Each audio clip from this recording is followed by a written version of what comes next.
예, 여러분과 오늘 세 번째 강의를 맡게 됐는데요. 예, 그리스 로마 시대 문학입니다. 그러니까 이제 이번 때부터는 이제 로마 시대, 그러니까 이제 오늘 황제는 사실 로마인이면서도 책을 또 그리스어로 썼어요. 그렇지만은 일단 로마 시대의 황제고, 그래서 시기적으로는 이제 지난번에 이어서 지난번 이제 그리스 신화와 호메로스의 서사시 오디세아는 이제 그리스 전통에서 이제 이야기가 된 거고요. 오늘과 이제 다음 주 그 단테의 신곡은 이제 로마 쪽입니다. 그래서 이제 우리가 그리스 하면 아테네고 사실 또 이탈리아 하면 로마인데 그냥 아테네 로마 안 하고 또 그리스 로마 이렇게 이야기를 많이 하는데요. 예, 아무튼 오늘 이제 주제는 로마의 황제 철학자 아우렐리우스의 명상록이에요. 약간 이제 팜플렛에는 좀 착오가 있어가지고 그 고백록이라고 했는데, 고백록이라는 또 책이 있습니다. 아우구스티누스의 그 이후에 이제 또 사상가의 그 또 그 고전인데요. 예, 우리가 이제 오늘 이제 주제와 관련된 책은 이제 명상록이라고 하는 책인데요. 굉장히 좀 인기가 많고 또 대중들이 많이 이제 접하는데 좀 철학적인 그런 내용이 더러 들어가 있어서 또 이해하기 힘든 부분들이 더러는 있어요. 그래서 이제 제가 철학 전공자로서 또 그런 부분들을 여러분들이 사실 어렵지는 않은데 서양 말이기 때문에 우리가 우리말로 풀어서 쓰면은 동양 고전도 쉽잖아요. 그런데 한자 개념을 우리가 뭐 접했을 때는 또 그 한자가 생소해서 잘 안 들어온 그런 또 용어들이 있습니다. 그것과 비슷하다고 보시면 되겠습니다.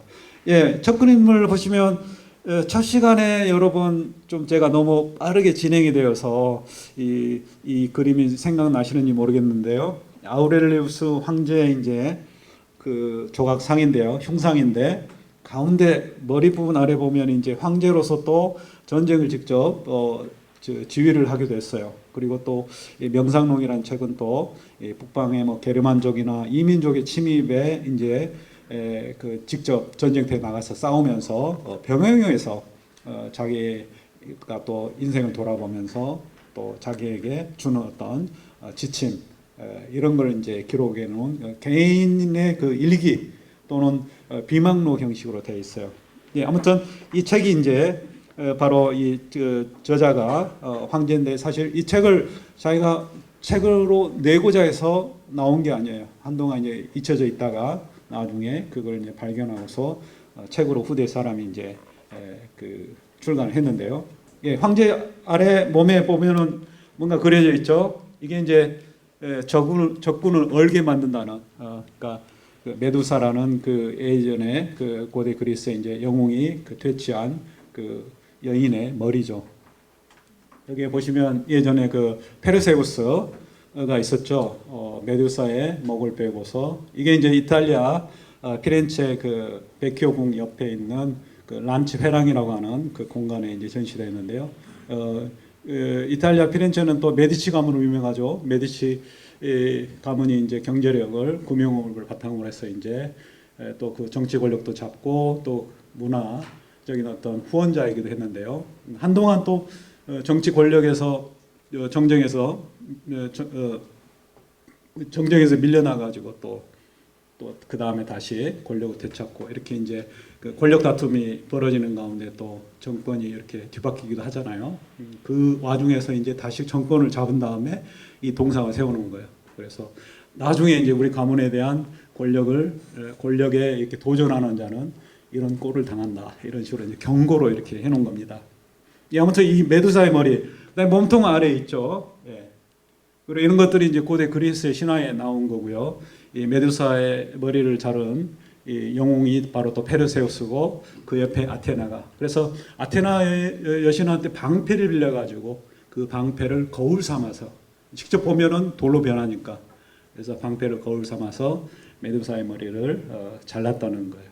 이게 이제 뭔가 그 액막이 비슷하게 되죠. 부적과 같은 것으로 이제 뭔가 악기를 물리치는 그런 곳에 이제 많이 쓰입니다. 그래서 여기 이제 술독의 손잡이 부분에도 이렇게 있고요. 그 다음에 그 아테나의 신의 방패 여기에 이제 또 그려지기도 합니다.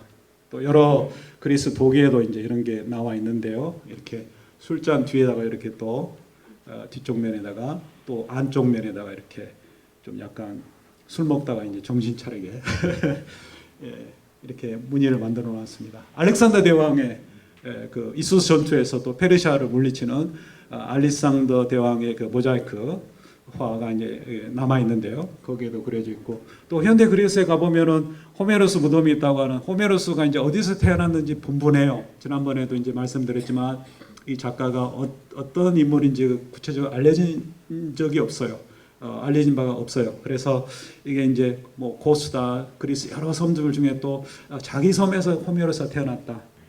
그래서 또 그 중에 하나가 이오스 섬인데요. 여기 저도 이제 우연히 여기저기 여러분들 유튜브에 요즘 많이 나오잖아요. 그러니까 영상들이 여행을 가보지 않아도 또 가본 사람들이 잘 이렇게 막 영상을 만들어 놨어요.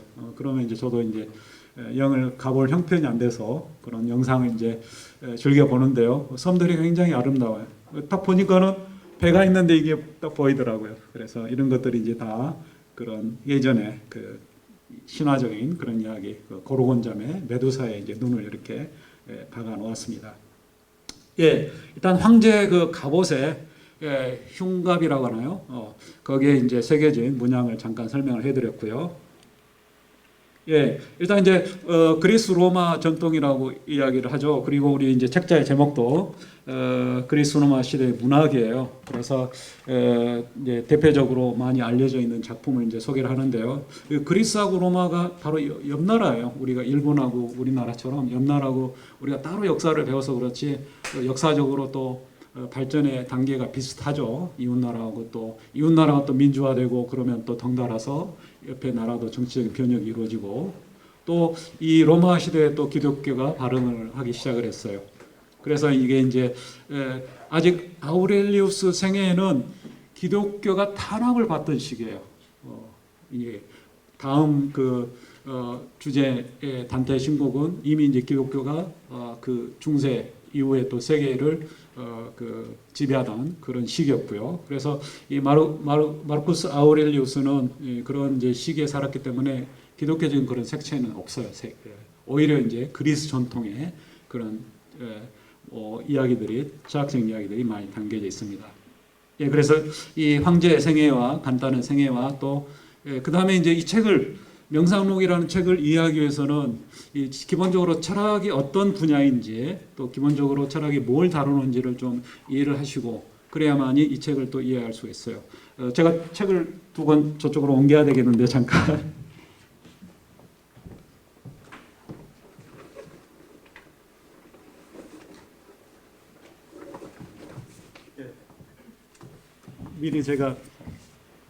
미리 책을 이쪽에 빼놔야 됐었는데 깜빡했습니다.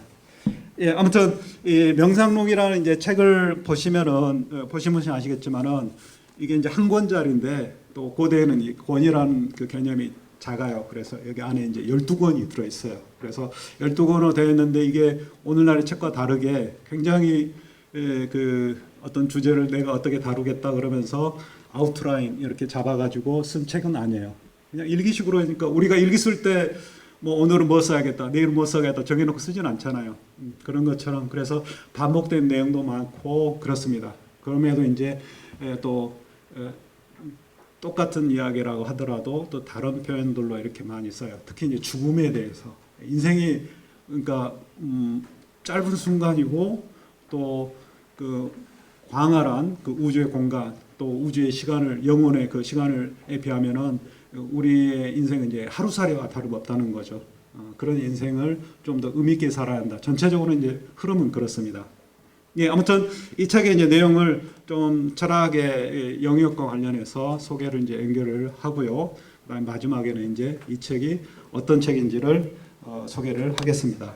그리고 직접 이제 여러분들과 같이 읽어보면서 이 책을 그 내용에 따라서, 그러니까 이 책이 이제 그 어떤 주제로, 철학적인 주제로 되어 있는지 내용에 따라서 분류를 제가 해놨습니다.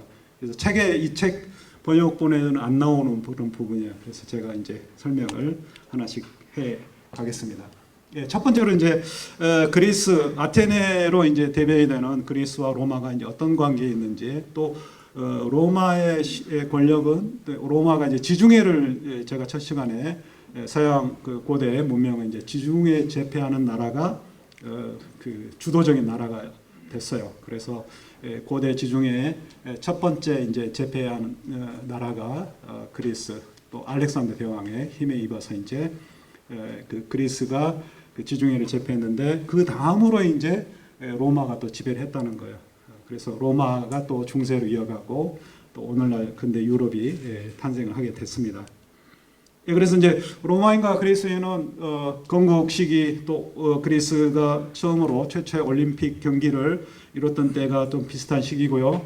또 1인 통치제가 지나가고 또 그 대중의 의사에 바탕을 둔 그런 로마 공화정이라든지 또 아테네 민주정이 또 비슷한 시기에 이루어졌고요. 그런데 이제 예전에 그리스인들이 그 이탈리아 남쪽 가까운 옆나라, 뭐 이탈리아는 그때 사실 오늘과 같은, 그리스도 그렇고요, 오늘과 같은 통일된 국가가 아니에요. 그러니까 하나의, 예전에 그래서 그리스도 폴리스라고 이야기하고 로마도 이탈리아 지역도 마찬가지죠. 그러니까 하나의 그 특정 지역, 오늘날 같으면 도시가 하나의 나라예요. 그래서 흔히 이제 시티 스테이트라고 그럽니다.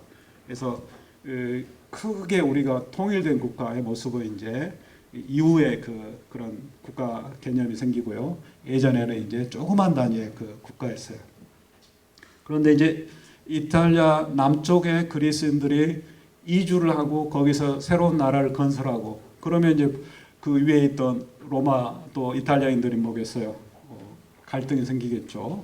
언어가 다른데 자기 나라 땅에 와가지고 이제 그 새로운 그 정치 체제를 만들고 그러니까요. 그래서 갈등이 이제 기원전 3세기에, 여기 3세기는 이제 기원 후가 아니라 기원 전입니다. 그래서 기원전 뭐 200년 정도에부터 이제 갈등이 시작이 됐습니다.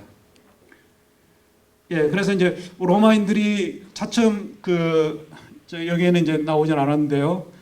그 알렉산더 대왕이 죽고 난 다음에 이제 후계자들이 여러 그 지중해 그 알렉산더가 제패했던 그 영토를 이제 분할을 통치를 하고, 근데 그 분할된 그 왕조들을 다 하나하나씩 이제 그 로마인들이 정복을 하고, 마지막에 이제 31년에 BC 31년에 이제 그 악티움 해전에서 이제 마지막 그 고대 그리스 왕조가 이제 무너집니다. 그러면서 이제 로마 제국의 시대가 이제 전개가 되는데요. 근데 이제 그 시기에 그 바로 호라티우스라는 그 시인은 이런 식으로 그 표현을 합니다. 그리스가 로마인들에 의해서 정복이 되었는데 되려 로마인이 그리스에 정복을 당했다는 거예요. 그러니까 땅은 로마인들이 와가지고 무력으로, 군사력으로 지배를 했는데, 가보니까 이 문명이 굉장히 발달이 된 거예요. 학문, 예술 뭐 등등 여러 가지 면에서. 그래서 로마인들이 그 영향을 받아가지고, 그러니까 정신적으로는 이제 그리스인들에게 압도당했다는 거죠. 그걸 이제 호라티우스라는 시인은 이렇게 표현하고 있습니다. 정복된 그리스가 야만스러운 승리자 로마를 정복하여 되려 학문과 예술을 촌스러운 그 라티움 지역으로, 이게 로마 지역으로 가져갔다는 거죠. 그래서 로마인들은 이제 그걸 보고서 굉장히 그리스의 그 발전된 문명에 이제 찬탄하고서 그걸 이제 수용을 하게 된 거죠. 그래서 예술, 학문, 철학, 그리고 또 유학을 갔어요. 황제들도 어렸을 때 그리스 아테네. 오늘날에 예전에도 우리가 그랬죠. 마을은 뭐 나면 제주도로 보내고 사람은 서울로 보낸다, 이런 것처럼 또 이 새로운 또 문물을 배우기 위해서 그리스로 갔습니다. 예, 그리고 로마에서 또 여러 주변의 종교를 수용을 하고 또 기독교가 전파되는 과정에서 또 정착을 하고, 또 초창기에는 또 기독교가 우리도 개혁의 초에는 그 순교자들 많죠. 새로운 종교가 그 지역에 들어오면 이제 분명 박해를 당합니다. 이단자 또는 이상한 그 믿음을 또 사상을 퍼뜨리는 자로 이제 그 박해를 받죠. 예, 이게 이제 로마에서도 있었습니다. 예, 그래서 이제 로마인들은 그리스계를 하나씩 점령을 하고 또 그 기존의 그 그리스 땅의 그 발전했던 도시들은 또 로마인들에게 잘 그 우호적으로 하면 자 그만 제대로 놔두고 안 그러면 이제 탄압을 하고 심지어 도시를 완전히 깡그리 그 황폐화시키고 그랬습니다. 그래서 여러 도시들이 이제 있는데요. 아테네는 뭔가 이게 좀 약간 삐딱하게 나갈 때도 있고 로마 로마적인 그런 그 행태도 보였지만은 그래도 또 워낙에 문명의 도시니까 또 봐주기도 하고 그랬습니다. 아무튼 예전에 그리스 치하에 그 번영했던 도시들이 또 여러 가지 그 형태로 이렇게 로마의 그 대접을 받았습니다.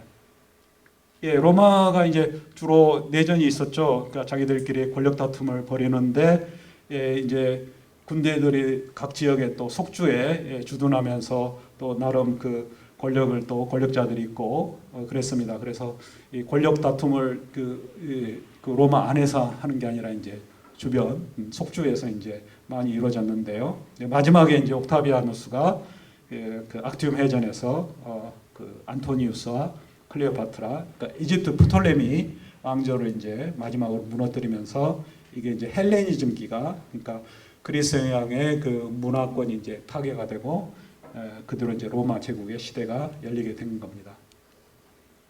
예, 그래서 로마인들이 이제 그리스의 영향을 받아서 아테네로 가서 이제 문물을 배우고 또 거기에 이제 군사적인 그런 군사력을 바탕으로 또 그 경제력이 또 뒷받침 되겠죠. 그래서 그 지역에 또 학교도 세워주고 공공기관도 많이 세워졌습니다. 예, 그리스 아테네인들이 이 주변의 왕을 편들다가 미트라다테스라고 하는 그 폰토스의 왕인데요. 이 지역에 또 로마인들에게 밑보이기도 했는데요. 그런데도 이제 그리스의 그 아테네는 또 로마인들의 관대한 그 처분을 또 받기도 했습니다. 얘가 이제 초대 황제 아우구스투스가 지배하던 그 시대의 로마 제국입니다. 알렉산더 대왕보다는 좀 더 올라갔죠. 서부 유럽 쪽으로. 그리고 아프리카, 그다음에 소아시아라고 불리는 지역, 그다음에 그리스, 이탈리아 이렇게 됩니다. 영토가. 아우구스투스 그 황제의 청동상이 또 그리스 섬 쪽에서 그 어부의 그물에 걸려서 이렇게 발견되기도 했습니다. 그리스 동쪽의 소아시아가 이제 바로 또 예전에 그리스 땅이었는데요. 여기에 보시면 유명한 도시들이 몇몇 있습니다. 그게 이제 그 터키 내륙에 있는 아프로디시아스, 아프로디테 여신의 도시라는 뜻의 이름을 담고 있습니다. 또 밀레토스, 에페소스 이런 도시들이 또 그 아주 번영한 그런 도시였고요. 여기 이제 에페소스의 성경에는 에베소죠, 에베소. 에베소라고 하는 부분인데요. 여러분 성지 순례 가면 아마 이런 그 도서관도 이렇게 구경을 하실 거예요. 로마 시대 때 만들어진 도서관 건물입니다. 또 아프로디시아스라고 하는 도시에도 이렇게 유물이 남아 있고요. 하드리아누스 황제 때 이제 하드리아누스 황제가 오늘 주제의 그 아우렐리우스의 이전 왕이에요. 그러니까 아우렐리우스가 이제 16대 황제였는데요.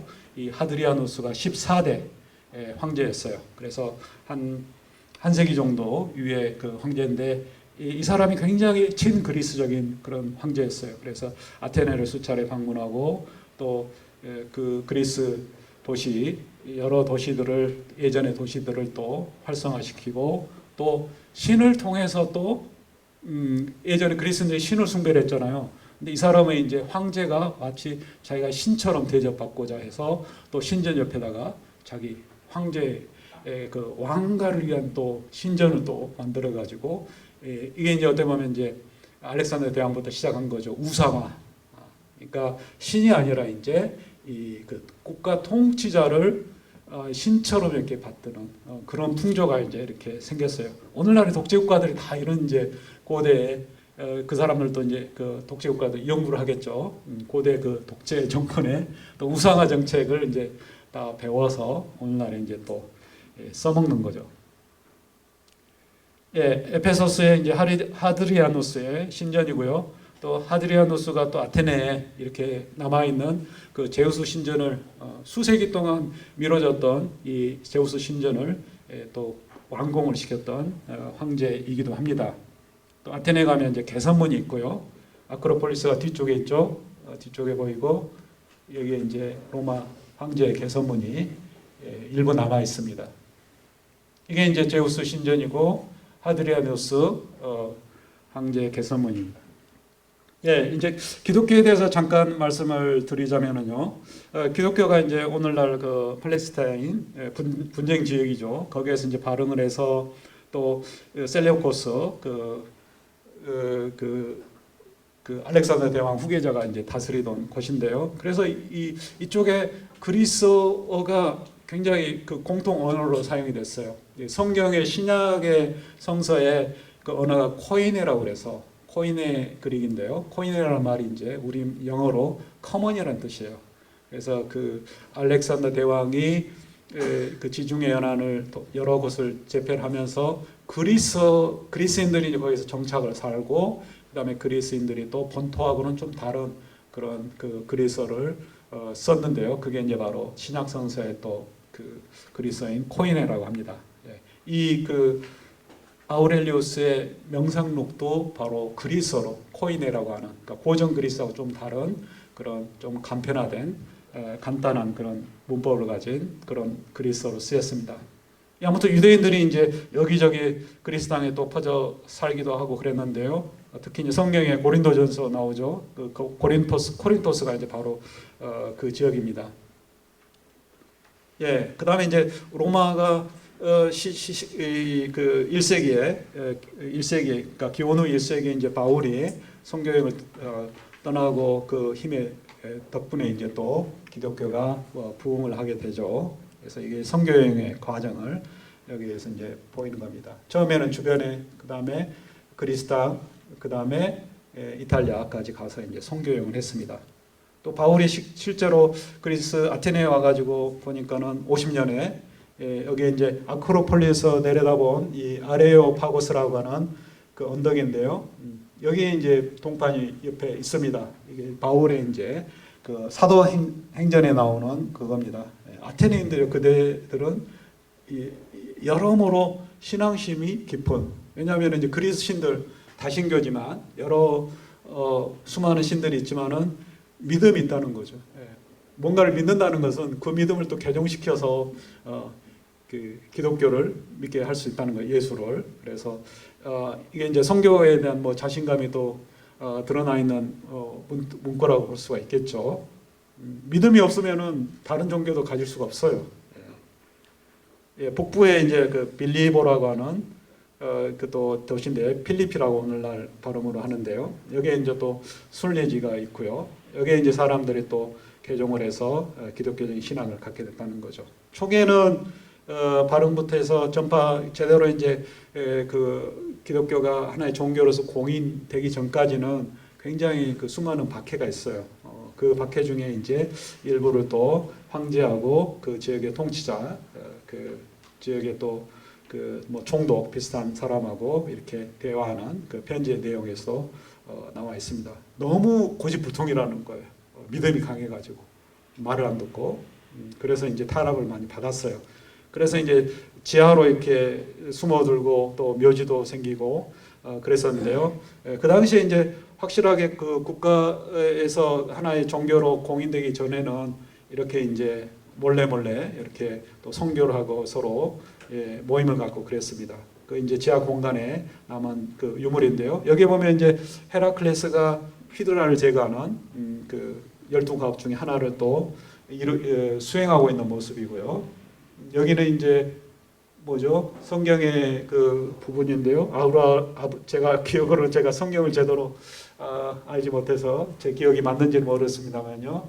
아브라함 이삭을 이렇게 하느님께 바치는 시험을 하는 그런 부분이 있죠. 네 믿음이 강하면 한번 네 아들 한번 바쳐봐라. 실제로 이제 희생은 되지는 않았지만 믿음을 이제 검증하기 위해서 또 그런 부분이 있습니다.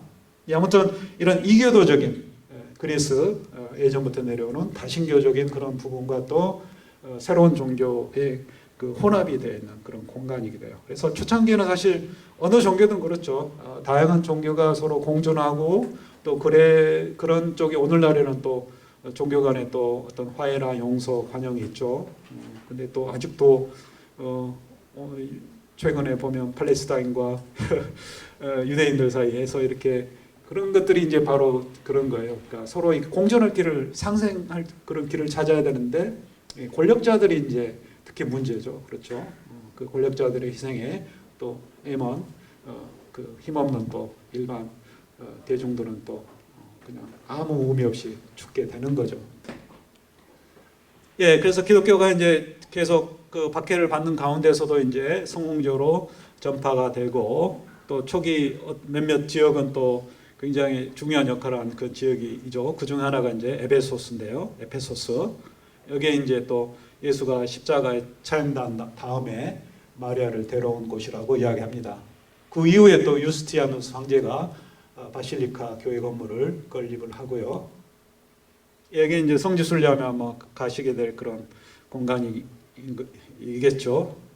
그 다음에 이제 콘스탄티누스가 후대 이제 그러니까 이게 아우렐리우스 이후의 황제죠. 이 황제가 이제 그 서로 패권 다툼을 하다가 꿈에 뭔가 좀 좋은 꿈을 봤다는 거죠. 이게 이제 예수를 상징하는 이게 크리스토스의 약자입니다.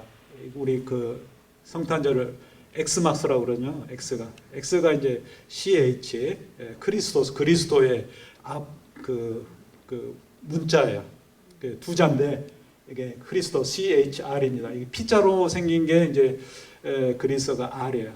그래서 크라이스트 예수 그리스도의 앞 세 글자가 바로 여기에 그 새겨져 있어요. 근데 이게 이제 꿈에 이걸 봤다는 거예요. 그래서 이게 좋은 꿈으로 생각을 하고 이제 그 길몽으로 생각을 하고 결국 이제 개종을 하고 그래서 이 황제가 이제 밀라노 칙령을 통해서 기독교를 이제 공인을 해요. 그러니까 더 이상 이제 탄압의 종교가 아니라 이제 인정을 받고 믿어도 좋다 이 종교를 믿음을 가져도 좋다 이렇게 되는 거죠. 그리고 이제 이 황제가 또 저 터키 쪽이죠. 비잔티움을 또 콘스탄티노플 자기 이름으로 그 도시에 이름을 개명을 하고 또 새로운 로마 제국의 수도로 삼았어요. 그래서 이제 로마에서 비잔틴으로 이 수도가 옮겨가면서 또 비잔틴 제국이 성립을 하게 되는 겁니다.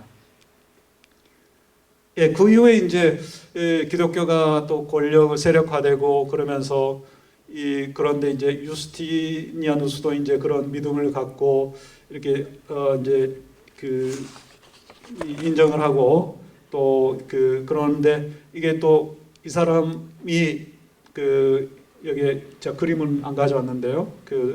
저기 이스탄불 가면 하기야 소피아라고 그래서 거대한 그 교회가 있죠. 그게 이제 바로 그 성스러운 지혜라는 뜻의 그 교회 이름인데요. 이 시기에 이제 유스티니아누스 황제 시기에 이제 만들어진 그 건물입니다. 또 나중에 그 아랍인들이 또 추가로 부속 건물을 만들게 됐는데요.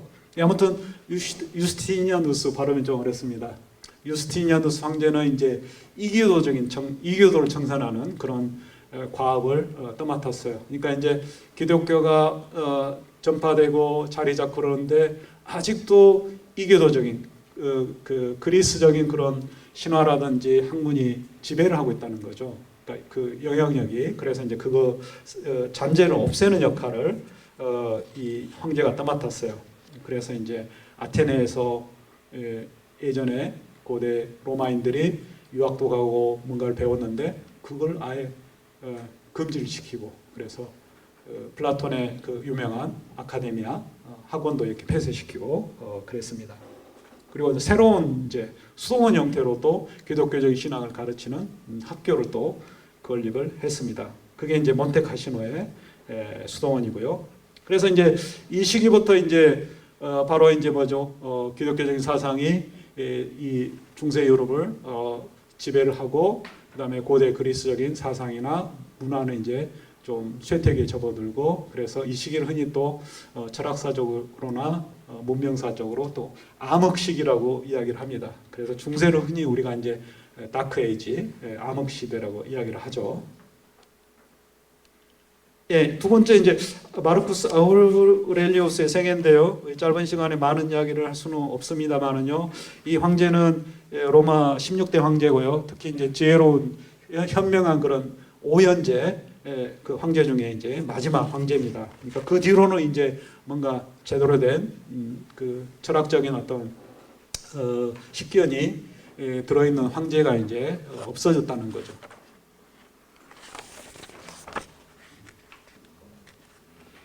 예, 아버지를 이제 일찍 여의고 할아버지가 입양이 되고, 또 하드리아누스 황제의 눈에 들어서 또 당대 최고의 학자들에게 교육을 받고, 특히 이제 수사학을 정치인으로서, 수사학은 여러분들 어떤 학문입니까?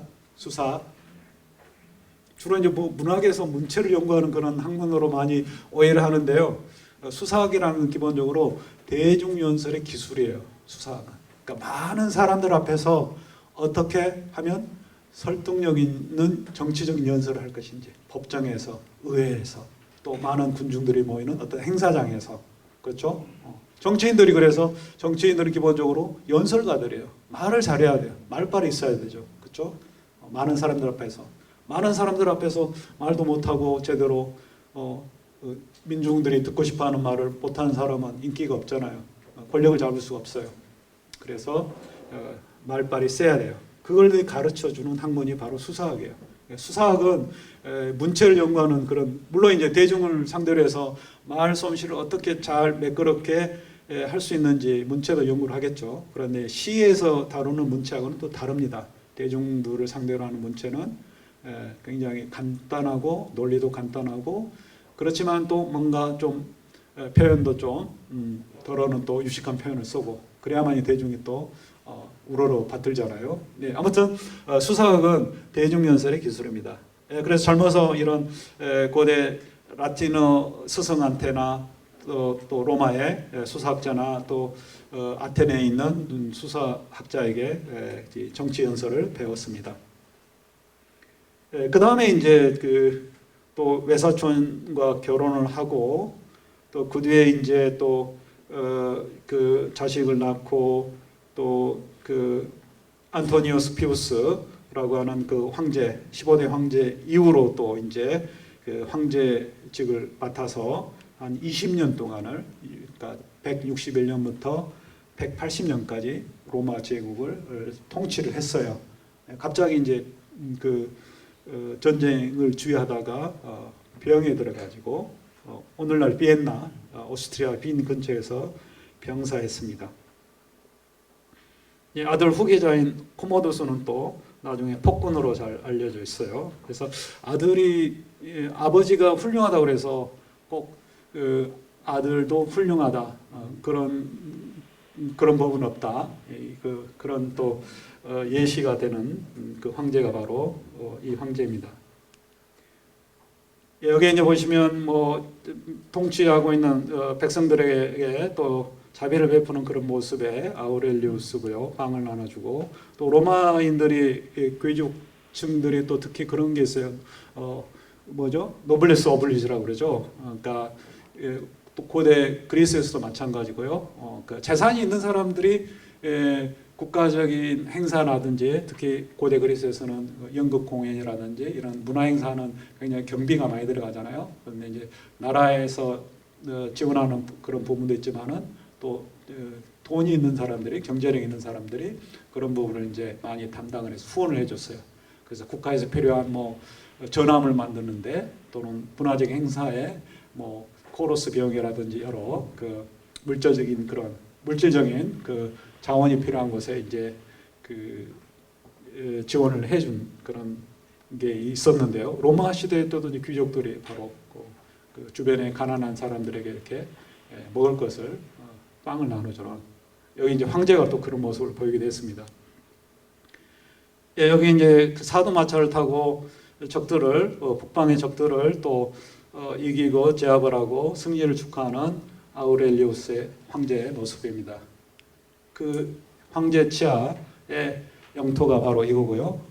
이쪽에 이제 주로 이탈리아 북부 쪽에 오늘날 헝가리, 세르비아 이쪽 지역에서 이제 전쟁을 지휘하면서 아우렐리우스 황제가 이 명상록이라는 책을 쓴 걸로 알려져 있습니다. 또 책에 그 지역의 지명들이 언급이 되고 있기 때문에 그래서 이 지역에서 병영 생활을 하다가 자기 그 내면에 성찰을 하면서 이 책을 썼구나 그렇게 이제 추정을 하게 되는 겁니다.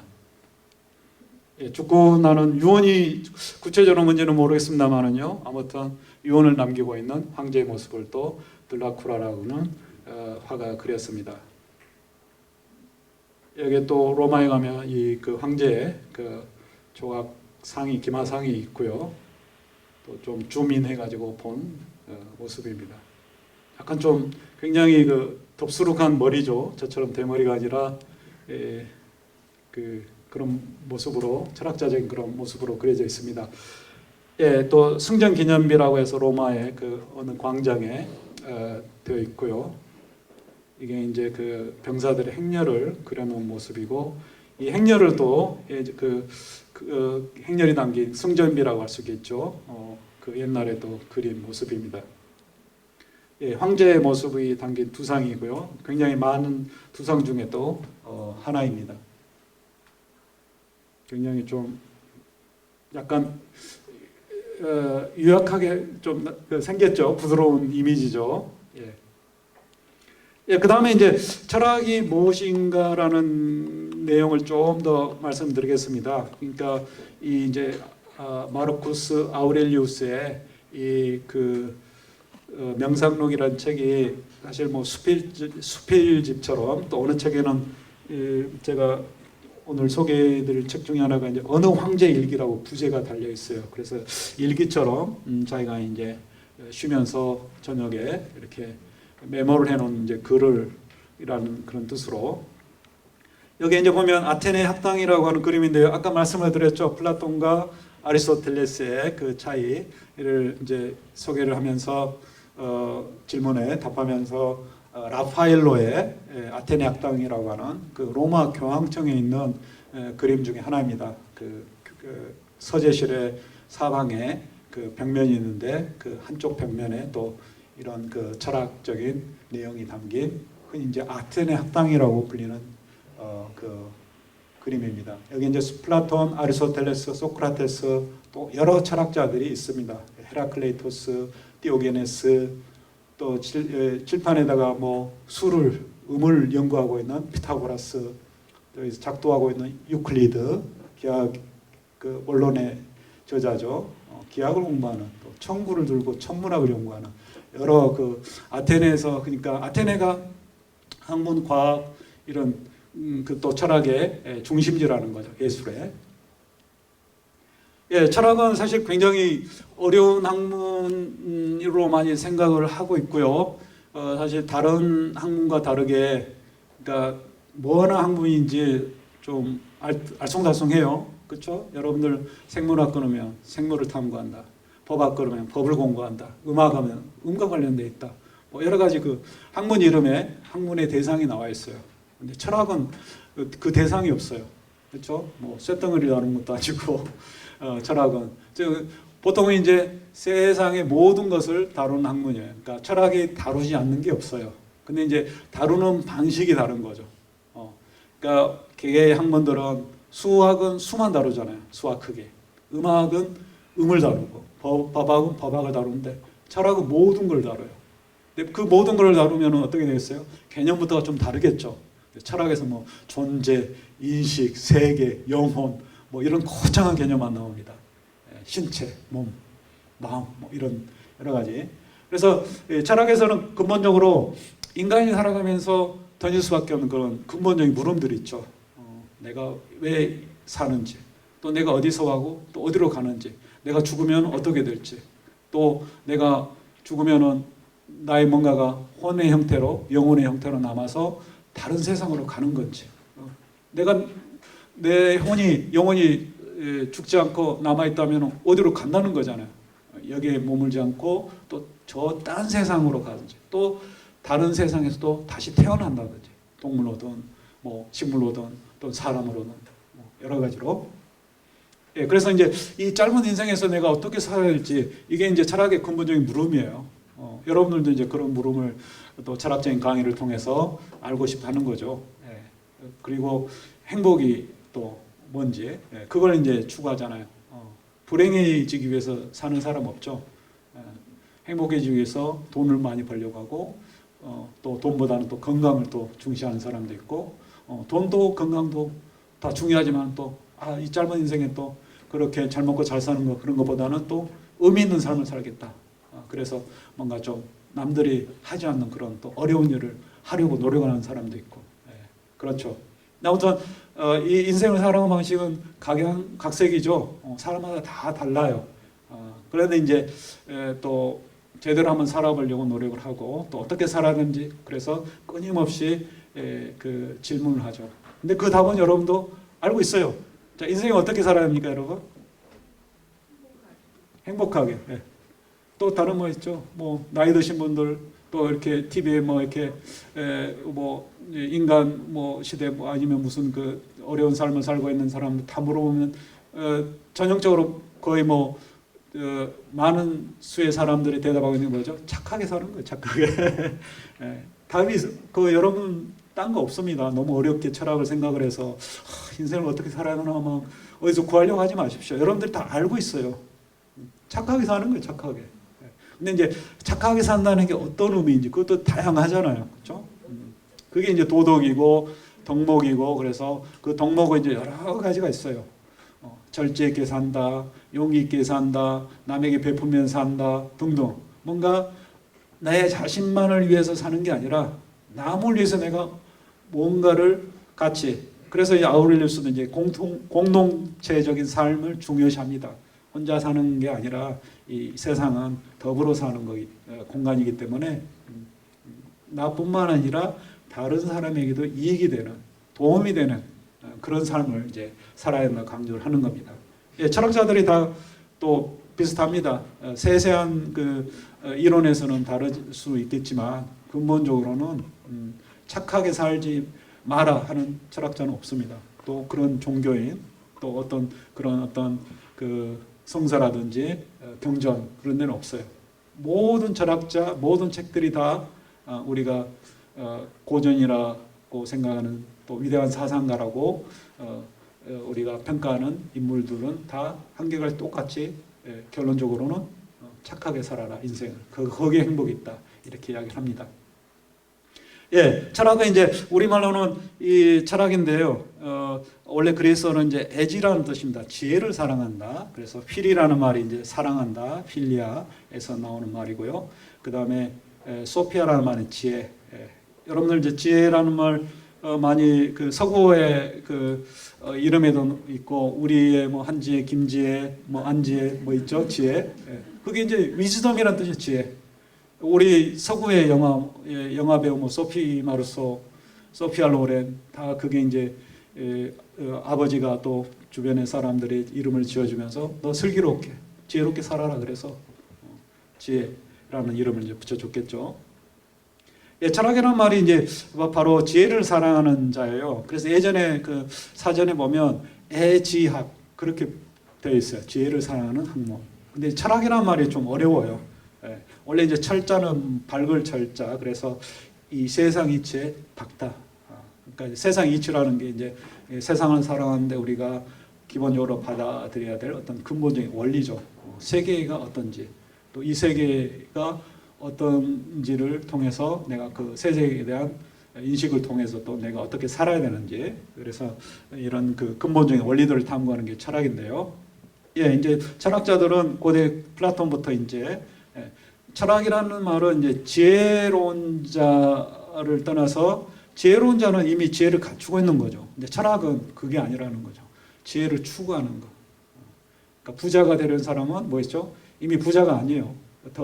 물론 이제 더 그 과욕을 부려서 탐욕이 생겨서 부자가 더 부를 추구하는 것도 있지만은 일단은 우리가 뭔가를 없는 데서 출발하고, 그래서 지혜도 마찬가지라는 거죠. 지혜로운 자가 아니라 우리가 지혜가 없으니까 지혜로운 자가 되려고 지혜를 사랑하는 자라는 거죠. 철학이라는 말이 이제 바로 그런 거예요. 지혜를 갖춘 사람이 아니라 지혜를 추구하는, 지혜에 대한 열정이 있는 사람을 또 지혜로운 자라고, 철학자라고 부르다는 거죠. 예, 지혜에 대한 사랑이 이제 바로 철학인데요. 그 즐거움이 이제 굉장히 많다는 거죠. 그래서 아리스토텔레스라는 철학자가 이제 바로 거기에 행복이 있다는 거죠. 철학을 하는데. 예, 그래서 가장 즐거운 행위이고 또 가장 자족적이고 그걸로 충분하다는 거죠. 여유가 있고 또 그 자체로 선택할 만한 그러한 뜻에서 철학하는 삶이 또 가장 행복한 삶이다 이렇게 주장을 합니다. 유교 전통에서는 이게 이제 그럽니다. 그 등급이 있는데요. 성인이 이제 제일 위에 공자와 같은 그 단계에 이른 사람이 이제 성인이라고 그러고요. 그 다음에 아래 이제 수제자들이 철인, 그 다음에 아래 또 그보다는 못한 이런 두 명의 제자들 또 현인이라 불렀다고 합니다. 그래서 이 철학은 바로 이제 그 철인의 단계에 있는 사람들, 그러니까 공자만큼 뛰어난 아주 완전한 어떤 그 인간의 어떤 지혜에 도달한 그런 상태는 아니고 천인들처럼 스성인, 성인의 경지에 이르고자 하는 노력하는 그런 뜻에서 이제 일본 사람들이 이 필로소피아를 철학으로 이렇게 번역을 한 것 같습니다. 예, 철학은 이제 두 가지가 있어요. 우리도 대학에 가면 이제 그 공과대학도 이공계열도 마찬가지죠. 순수하게 이론적인 것만 탐구한 그런 학문이 있고 또 응용과학이라고 있죠. 그러니까 이론적으로 배운 것을 또 실제 생활에 어떻게 어플라이, 응용을 할 것인지 적용을 할 것인지 그게 이제 두 가지가 있어요. 철학도 마찬가지죠. 이론 철학이 있고 실천 철학이 있어요. 이론 철학이라는 건 뭐냐면은 말 그대로 그 고대 그리스에서 이론이라는 뜻이 이제 시오리죠. 영어로 그 시오리라는 말이 본다는 뜻이에요. 관주한다. 그래서 우리가 연극 무대를 보면서 구경을 한다 그런 뜻도 있고 또 천체를 보면서 별들의 움직임을 천체 현상을 관주한다, 관찰한다 그런 의미도 있고.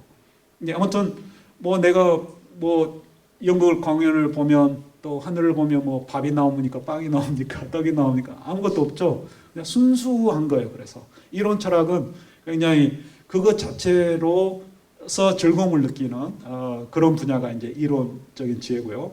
근데 이제 거기에 머물지 않죠. 내가 이 세상에 대한 이해를 통해서 내가 또 뭘 해야 될지 거기까지 이어진다는 거죠. 그래서 철학은 두 개로 크게 나눕니다. 내가 안 걸 통해서 내가 이 세상을 어떻게 살아야 할지. 그래서 이제 후대에 이런 개념들이 많이, 그래서 여기 그 아우렐리우스의 이 명상록이라는 책에도 이 두 가지 분야가 나와 있어요. 그러니까 이 세상, 우주에 대한, 신에 대한, 자연에 대한 이야기가 나오고, 그 다음에 내가 이 세상을 어떻게 이해를 해야 되는지, 그게 이제 철학에서 인식론이라고 이야기합니다. 그리고 이제 그걸 바탕으로 해서 이론적인 그 이해를 바탕으로 해서 내가 이 세상을 어떻게 살아야 할지, 인생을 착하게 살아야 한다고 그랬죠. 착하게 사는 것도 여러 가지입니다만은요. 아무튼 그 인생 철학이죠. 그게 바로 이제 윤리학이에요. 그래서 철학은 기본적으로 이론적인 부분과 실천적인 부분이 있는데 보에티우스라든지 또 이런 후대죠. 그 다음에 아우렐리우스 그 이전에 이 황제 사상가의 이 명상록이라는 책은 기본적으로는 윤리학서예요. 윤리서. 인간의 행복이 어디 있는지. 그래서 여기 책을 여러분들 이제 시간 나실 때 읽어보시면 또 비슷한 이야기가 나옵니다. 남을 도와주면서 착하게 살아라. 그게 답입니다. 뭐 다른 거 없습니다. 뭐 신비스럽게 뭐 어디 가서 뭐 어떻게 살아라 그런 거 없고요. 인생은 남을 도와주면서 착하게 사는 게 행복합니다. 행복입니다. 그래서 이제 철학은 무엇을 하는 학문이냐? 뭐 쇳덩어리를 공부하는 학문도 아니고 일단 철학은 기본적으로 사전에 나온 것 똑같습니다. 좀 어렵게 표현할 수도 있는데요. 이 세상과 나를 둘러싼 또 나와 이 나를 둘러싼 이 세상에 대한 올바른 이해를 탐구하는 거예요. 또 인생을 어떻게 살아야 되는지. 그래서 인생관이자 세계관이죠. 먼저 세계관이죠.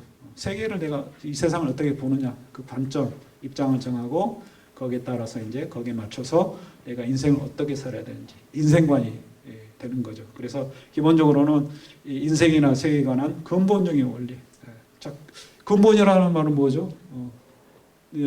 어떤 모든 것의 출발점이고 그걸 바탕으로 해서 모든 것을 설명을 하는 거예요.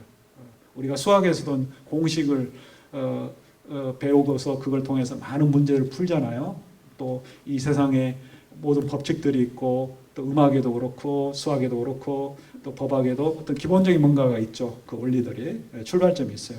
철학도 마찬가지죠. 근데 철학의 원리, 법칙은 또 많은 다른 학문들에 비해서는 보다 더 근본적이죠. 세상 모든 걸 다루기 때문에. 예, 이제 중세 시대인데요. 중세 이제 기독교가 특히 이제 중세 암흑기에는 굉장히 그 기독교적인 이론을 담구하는 신학이 우위를 차지했어요. 그래서 예전에 이제 철학이 모든 학문의 여왕이었는데 중세에 가면서 이제 기독교적인 신학의 교리라든지 이론을 뒷받침을 해주고 철학적으로 증명을 해주고 이게 이제 다 신학에서 필요한 이론이 이제 바로 또 철학에 있다는 거죠. 여러분 이제 제가 이제 교회를 안 다니는데요. 믿음이 없기도 하고 그다음에 이제 막 의문이 생기는 거예요. 그러면 신이라는 게 도대체 하나님이라는 게 있는지 또 어떤 분인지 막 이렇게 다니다 보면은 어렸을 때부터 질문이 들었어요. 이제 그럼 신이 좀 하나님이 이 세상에 있어야지 내가 믿는 거잖아요. 있지도 않은데 믿으면 안 되죠. 근데 보통의 사람들은 이제 하나님이 있다고 믿고서 가는데 저처럼 이제 좀 삐딱한 사람들은 도대체 신이라는 게 하나님이 있는지 그걸 이제 묻잖아요. 그러면 뭐 있어요? 목사님이나 또 신부님 그걸 이야기를 해줘야 되죠. 근데 이제 성경에는 그런 이야기가 별로 없어요. 그래서 이제 철학자들이 왜 신이 존재할 수밖에 없는지 이 세상에 그래서 뭐 여러 가지 이야기가 있습니다. 그 우주론적으로 신은 있을 수밖에 없다. 또 목전론적으로 여러 가지 신이 이 세상에 존재할 수밖에 없는 그런 논증을 철학자들이 해놓았어요. 이제 그걸 가져다가 신학자들이 쓰는 거죠. 야, 봐라. 옛날 그리스 철학자들이 이렇게 신이 하나님이 존재한다고 이렇게 증명해놨다. 그러니까 이제 하나님을 너는 믿어도 된다. 이렇게. 예, 그래서 이제 이런 거를 이제 이것뿐만 아니라 여러 가지 것들이 있겠죠. 그 교리상에 좀 설명하기 힘든 부분들을 철학적인 이론을 끌어다가서 신학자들이 썼다는 거죠. 그래서 이제 마치 여왕이 시녀들에게 하녀들에게 심부름시키고 좀 나를 보좌하라 거들어달라 이렇게 하듯이 신학이 철학한테 나는 좀 이론적으로 딸리니까 좀 네가 좀 잘 한번 교리라든지 체계화해가지고 잘 설명을 한번 해봐라 이런 뜻으로 이제 그래서 이제 중세에는 철학이 신학의 시녀가 됐다는 거죠. 이걸 이제 또 토마스 아퀴나스라고 하는 신학자가 또 신학대전에서 이야기를 하고 있습니다. 예, 이제 철학의 분야가 있는데요. 철학의 분야는 이게 이제 나중에 5번째 그 명상록의 책을 이제 좀 분류를 해가지고 제가 정리를 해서 소개를 하기 위해서 이제 이야기를 하는 겁니다. 예, 기본적으로 이제 우리가 이 세상이라는 거에 대해서 궁금증을 갖고 그럴 때 우리가 이제 진실을 알고자 하는 거죠. 이 세상이 정말 뭔가 진실된 게 있을까? 또 회의론적으로 이 세상에 정말 그런 거 없어. 진실이 어디 있어? 다 그냥 다 다른 건데 이야기가 그런 이제 이 세상에 정말 뭔가 참으로 존재하는 거, 진실로 뭔가가 있을까? 그런 거 없다. 이렇게 이제 회의주의적인 발언을 한 사람이 이제 고대 그리스 철학자 고르기아스라는 사람인데요. 또 그걸 떠나서 진실의 설령이 있다 친들 우리가 그걸 알아낼 수가 있을까? 우리 능력으로. 그런 또 회의를 해요. 또 더 나아가서 이 세상에 정말 진실이 있고 진리가 있고 우리가 그걸 알아낸들 내가 말로서 제대로 표현을 남한테 전달을 할 수 있을까? 굉장히 어렵죠. 그러니까 진실이라는 게 있는지 있더라도 그걸 내가 제대로 파악할 수 있는지 파악하더라도 말로서 제대로 전달할 수 있는지 굉장히 우리가 사람들 간에 대화하더라도 그렇죠. 상대하고 나하고 이게 말이 안 통할 때가 많아요. 답답할 때가. 그게 이제 뭐겠어요. 우리가 만들어 놓은 말이라는 자체가 정확하지 않은 부분이 있다는 거죠. 내가 이 말을 이런 뜻으로 썼는데 상대는 그런 뜻으로 안 받아들이는 경우도 많잖아요. 예, 그래서 이제 철학의 분과로 이야기를 하면 이 진리가 도대체 있는지, 이 세상의 존재가 뭔지, 또 이 세상에 어떤 것들이 있는지, 이게 이제 존재론이에요, 존재론. 그래서 이 아우렐리우스의 명상록에 보면 이제 신, 자연, 우주 뭐 이런 것들을 다루는 게 이제 바로 또 인간의 혼, 특히 이제 뭐 지배적인 이성, 그래서 인간이 가지고 있는 특별한 그런 능력이 있다는 거죠. 그러니까 신도 아니고 동물도 아니면서 또 신의 뭔가를 닮은 구석이 있는데 그게 바로 인간이 가지고 있는 이성의 능력이라는 거죠. 그래서 인간이 이성의 능력을 발휘하면 발휘할수록 신에 가까워지고, 반대로 이 동물적인 욕구, 욕망 여기에 빠져서 거기에 몰두하게 되면 동물과 비슷해진다는 거죠. 그래서 우리가 인간이 신이 될 수도 있고 동물이 될 수도 있다는 거죠.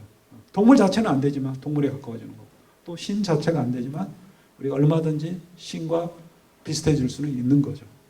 내 안의 신성을 통해서. 그 이야기를 또 이제 아우렐리우스는 합니다. 그래서 이제 인식론이 이제 좀 어려운 부분이에요. 또 아우렐리우스 책에서도 명상록에서도 그 인식론이 굉장히 어려운데 사실 또 이것도 간단해요.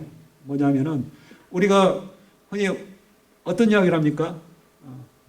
그 감정적으로 뭔가를 풀려고 또 사람을 대하지 말고 이성적으로 냉철하게 판단한다고 그러죠. 그 말이에요. 인식론에서는 기본적으로 동물과 같아지는 건 뭐죠? 감정적으로 내가 내 눈에 귀에 들리는 대로 내가 행동하는 거예요. 그래서 만약 눈에 보이는 대로 내가 막 목을 추구한다든지, 또 위에서 막 층간소음 위에서 시끄러운 소리가 나니까 열받아서 막 쫓아간다든지, 또 냄새가 난다니까 뭐 막 좋아가지고 막 그 쫓아간다든지, 뭐 이런 감각에 의존해서 감각이 나한테 주는 그 인상이에요. 그게 이제 철학적으로 어려운 개념인데요. 여기 책에서도 이제 번역자마다 좀 다른데요. 외부에서 나오는 인상이고 망상이고 환상이고, 또 철학자는 표상이라고 합니다. 표상. 그러니까 감각을 통해서 기본적으로 내가 외부에서 받아들이는 이미지예요. 이미지. 우리가 시청각 이미지라고 그러잖아요. 그렇죠? 여러분들도 지금 이미지를 받고 있잖아요. 인상을 받는 거예요. 내 뇌 속에 이렇게 찍히는 거예요. 시각적인 이미지, 또 제 목소리, 청각적인 이미지, 또 여러분들 피부로 느끼는 촉각 이미지, 다 이미지예요. 이미지. 외부의 영향이에요. 근데 우리가 철학자들은 그 영향에 휘둘리면 안 된다는 거죠. 우리가 날씨가 더우면 어떻게 됩니까? 옷을 가볍게 입거나, 오늘같이 저처럼 이제 좀 추운 날씨가 됐다고 막 그 장롱에 있는 겨울옷을 입었더니 오늘 같은 날은 더워요. 근데 이제 촬영 때문에 제가 어쩔 수 입고 있는데요. 더위를 느껴요. 그러면 더우면 우리가 벗어야 되고, 추우면 옷을 따뜻하게 입어야 되는 거죠. 외부의 뭔가 날씨의 변화에 따라서 내가 능동적으로 대처를 하잖아요. 외부에 추우면 가만히 있으면 나 얼어 죽죠. 너무 더운 데만 가면 땀이 너무 많이 나고 뭐 일사병 걸리거나 그렇죠. 그러니까 외부의 날씨 변화에 내가 능동적으로 이게 능동이요. 내가 능동적으로 대처하잖아요. 감정도 마찬가지인 거죠. 감정도. 내가 눈으로 보고 듣고 이런 거, 사람들 간의 관계죠. 자연에서 내가 감정을 느낄 수는 없어요. 두려움의 감정, 사랑의 감정, 모든 인간의 그 감정이라는 것은 사랑을 비롯해서 뭔가 인간 간의 관계 속에서, 분노의 감정도 그렇죠. 그래서 인간들 간 공동체에서 사람들 간에 살아갈 수밖에 없기 때문에 기본적으로 우리는 이제 사람이 살아가는 데서 가장 중요한 거는 내가 그런 외부의 그 인간들 사이에서 살면서 받아들이는 이 감정을 어떻게 내가 능동적으로 대처할 것인지, 추위나 더위에 대처하는 것처럼. 그게 이제 답입니다. 그래서 능동성, 인간이 능동적으로 내가 머리를 써가지고, 그래서 우리가 에어컨도 발명하고 또 난방기구도 발명했잖아요. 그 추위를, 더위를 다스리기 위해서. 그런 감정을 다스리기 위해서 또 머리를 써야 한다는 거죠. 에어컨이나 냉온방기를 이렇게 만들어내는 것처럼 또 우리 감정을 다스리는, 그 마음을 다스리는 그 머리도 이성의 능력이라는 거죠. 추위와 더위를 물리칠 수 있는 방법을 만들어내는 것도, 자연의 영향력을, 외부의 영향력을, 자연적인 영향을 우리가 물리적 영향을 대체하듯이 또 인간들 사이에서 일어나는 그 감정적인 거, 심정적인 거, 거기에 대해서 내가 휘둘리지 않도록, 추위나 더위에 휘둘리지 않게 그 뭔가를 만들어내는 것처럼 그 능력을 할 수 있는 게 똑같은 이성의 능력이라는 거죠. 계산을 하고 내가 어떻게 해야 될지, 추위를 어떻게, 더위를 어떻게 물리쳐야 할지 궁리하는 것처럼 내가 이 감정을 어떻게 다스려야 할지 그걸 궁리를 한다는 거죠. 그게 이제 인식론의 부분입니다. 특히 그러니까 인식이라는 게 결국은 이 세상에 대한 알미잖아요. 그래서 그 알을 감정, 감각에 기반을 두지 않고 또 감각에 그대로 수용된 거를 그대로 받아들이지 않고 일단은 이성적으로 그거를 이제 계산을 해서 내가 어떻게 해야 될지를 생각을 해봐야 한다는 거죠. 그리고 그걸 바탕으로 해서 이제 내가 이 세상을 어떻게 살아야 될지 윤리학의 문제가 나오는 거죠. 윤리학은 실천 철학이에요. 그러니까 인식론, 존재론은 이론 철학이에요. 머릿속에서 내가 세상에 대해 생각하고 나라는 존재, 내가 어떻게 행동해야 될지 미리 한번 생각을 해보고 그 다음에 이제 그걸 따라서 인간 삶에 관련된 행위를 하는 거죠. 그게 이제 윤리학의 영역입니다. 그래서 윤리학의 영역에 가면 이제 행복의 개념이 나오고 뭐가 좋고 뭐가 옳은지 선악의 개념이 나오고 또 인간의 욕구, 욕망, 동물적인 욕구도 있지만은 또 그 내 안에 신성을 또 추구하고자 하는 그런 욕구도 있는 거죠. 그래서 기본적으로 이제 이 세상에 가치 있는 삶이 어떤 삶인지를 다루는 게 윤리학입니다. 예, 또 우리가 살아가면서 이제 여러 가지 변화를 겪는데요. 이게 죽음과 관련해서 이제 이야기하기 위해서 우리가 살아가면서 태어나죠, 죽죠. 내가 이 세상에 없다가 태어난 거죠. 또 죽으면은 내가 이제 이 세상에서 사라지는 거잖아요. 그래서 이게 철학자들은 이제 생선과 소멸 또는 탄생과 죽음이라고 이야기합니다. 그다음에 양적인 변화. 내가 이제 자라면서 태어나서 죽은데 있다가 없다가 생겨나고 또 생겨났다가 없어지는 것. 그 과정뿐만 아니라 또 생겨나면서 또 변화하죠. 내가 질적으로 양적으로 변해요. 내 몸이 커져요. 한참 조금 어머니 뱃속에 있을 때는 뭐 몇 킬로밖에 안 되는데 점점 이제 성장기 이르기까지 커져요. 그러다가 나이가 들면 이제 쭈그러들죠. 이걸 이제 그 생로병사 동양에서는 이렇게 이야기하는데 저기 아리스토텔레스 서양 철학자들은 그 성장과 쇠퇴 또는 물리적으로 수축과 팽창 거꾸로 됐네요. 팽창과 수축이죠.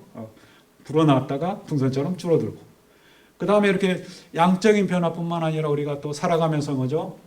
내 마음이 뭔가 변하죠. 도덕성도 변하고 내 지적인 측면도 변하고 지성이 변하고 도덕성이 변해요. 이게 질변화죠. 그 다음에 내가 동물이니까 또 여기저기 돌아다니죠. 그 이동해요. 그래서 이 세상의 변화는 아리스토텔레스는 네 가지가 있어요. 근본적으로. 이 세상의 변화. 그러니까 이전과 이후가 달라지는 거죠. 근데 천체라든지 신은 항상 그대로예요. 변하지가 않아요. 근데 인간의 특히 지구상의 모든 동식물을 비롯해서 인간들은 바로 이제 이런 생성 변화의 그 과정을 거칩니다.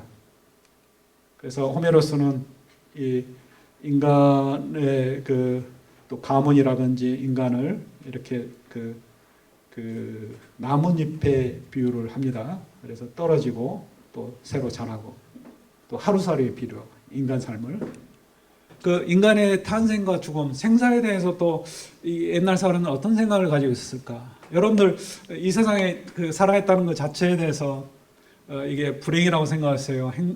행복이라고 생각하세요? 일단 뭐 살아 있으니까 지금 행복이라고 생각하고 계신 거예요, 사실.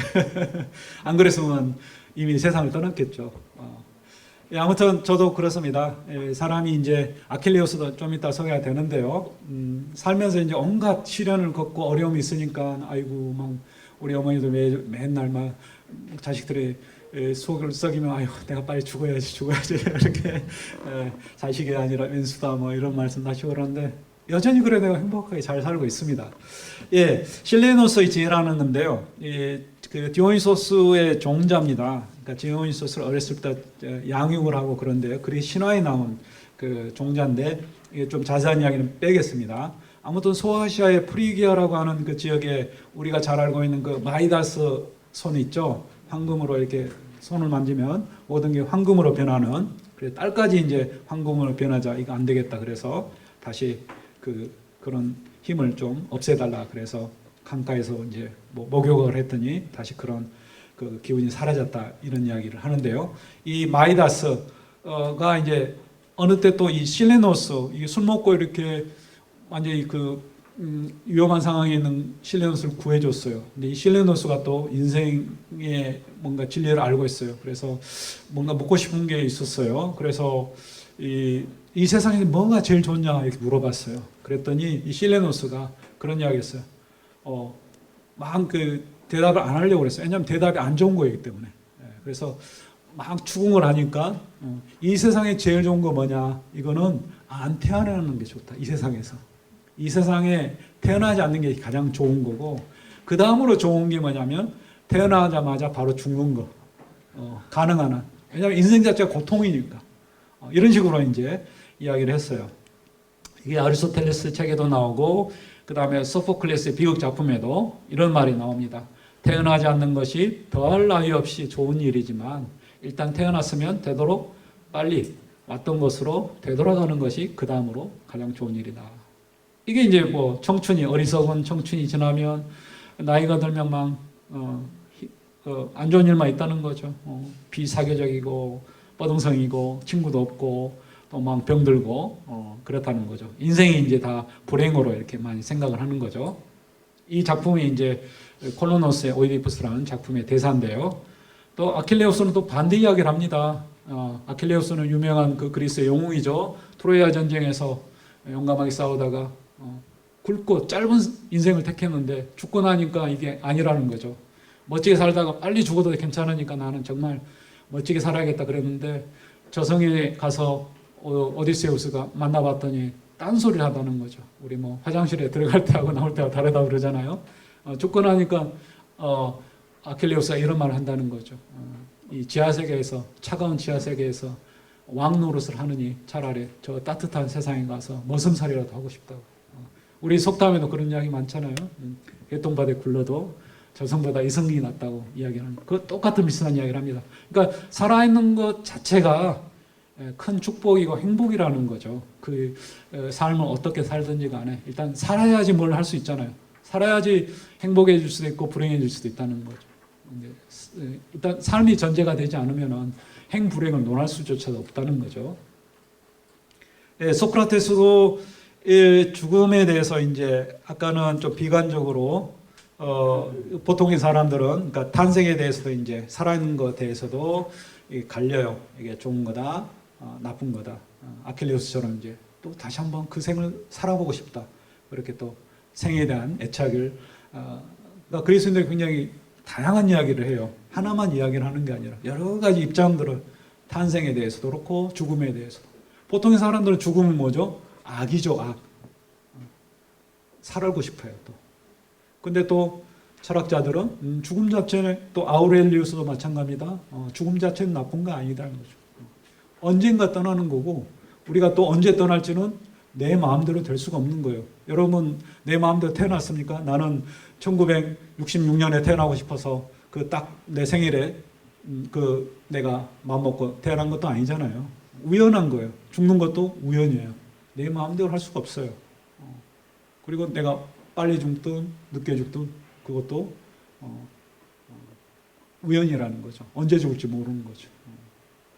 그래서 이제 그 운이라는 거죠. 그래서 운은 내가 어떻게 할 수 없는 거예요. 그래서 철학자들은 운에 연연하지 말고, 그러니까 자기가 얼마나 더 오래 살지, 또 왜 내가 이렇게 태어났을까, 내가 어떻게 하면 로또를 맞을지, 그런 운에 좌우되는 것을 신경 쓰지 말고 자기가 할 수 있는 거, 내 손안에 있는 거, 그런 것들을 이제 신경 써야 한다는 거죠. 그게 뭡니까? 아까 질적인 변화죠. 내가 어떻게 하면 착한 사람이 될 수 있는지, 내가 어떻게 뭔가를 지식을 갖춰서 또 많은 사람들과 공유하고 좋은 삶을 살 수 있지. 그걸 노력을 할 수 있다는 거죠. 내 집안이 또 내가 왜 가난한지, 가난, 부 이런 것도 운이에요. 운. 그렇죠. 내가 아무리 부자가 되려고 해도 또 뜻대로 안 되는 부분이 있어요. 뭐 병도 마찬가지고 질병이 드는 것도. 내가 아무리 건강하고 막 열심히 운동 다니고 그래도 어느 순간에 내가 또 불치병에 걸릴 수도 있고 또 사고를 당해서 신체가 일부가 또 망가질 수도 있어요. 그래서 이제 내 마음대로 할 수 없는 그런 게 아니라 내 스스로가 정말 내가 길러올 수 있는, 연마할 수 있는 그 부분이 바로 철학자들이 이야기하는 게 나의 도덕성과 지적인 능력이라는 거죠. 거기에 이제 초점을 맞춰서 자기 개발하는 게 그게 이제 인생의 행복이 있다고 이야기합니다. 예, 죽음은 소크라테스가 죽으면서도 이제 의연하게 또 받아들인 게 바로 그거죠. 죽음이란 결코 나쁜 게 아니라는 거죠.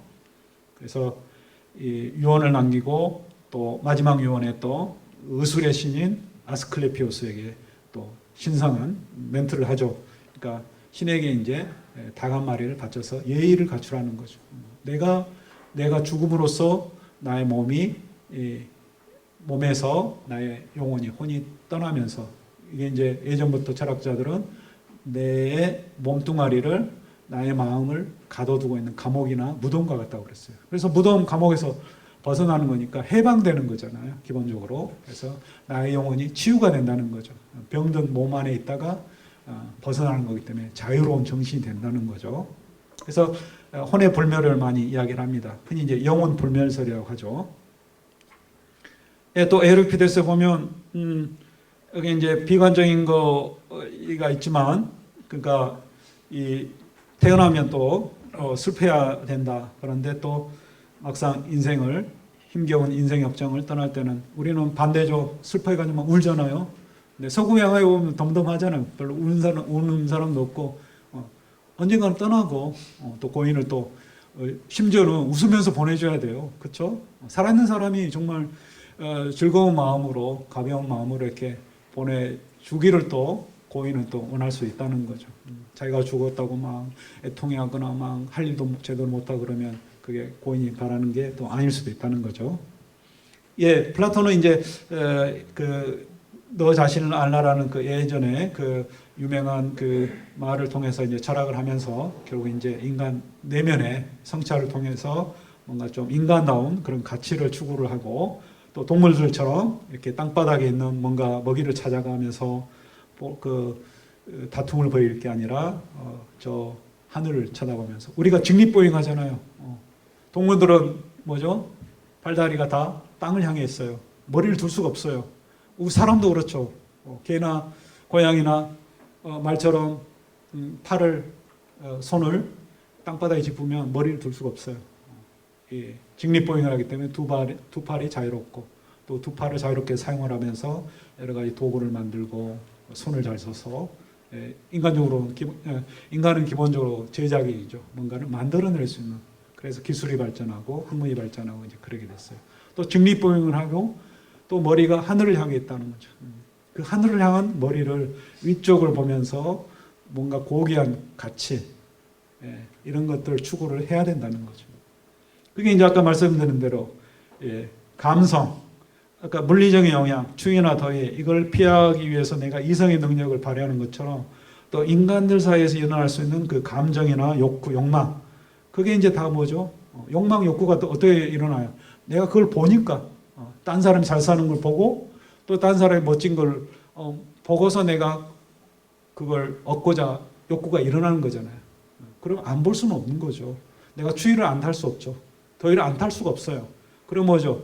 그 수동적으로 내가 그거를 받아들이면서 그 영향을 내가 어떻게 능동적으로 대처할 것인지, 그걸 이제 생각하는 그 사유의 능력이 이성의 힘이라는 거죠. 또 그걸 통해서 나의 도덕성이 이제 생겨나는 거죠. 내가 좋은 사람인지 나쁜 사람인지, 이거는 기본적으로 외부 영향에 휘둘리냐 휘둘리지 않느냐, 즉 나의 냉철한 어떤 사고의 능력, 이성의 능력을 잘 거기에 발휘를 해서 사느냐 그렇지 못하느냐, 거기에 따라서 이제 내가 나의 인격이라든지 품성이 이제 갈림이 되는 거죠.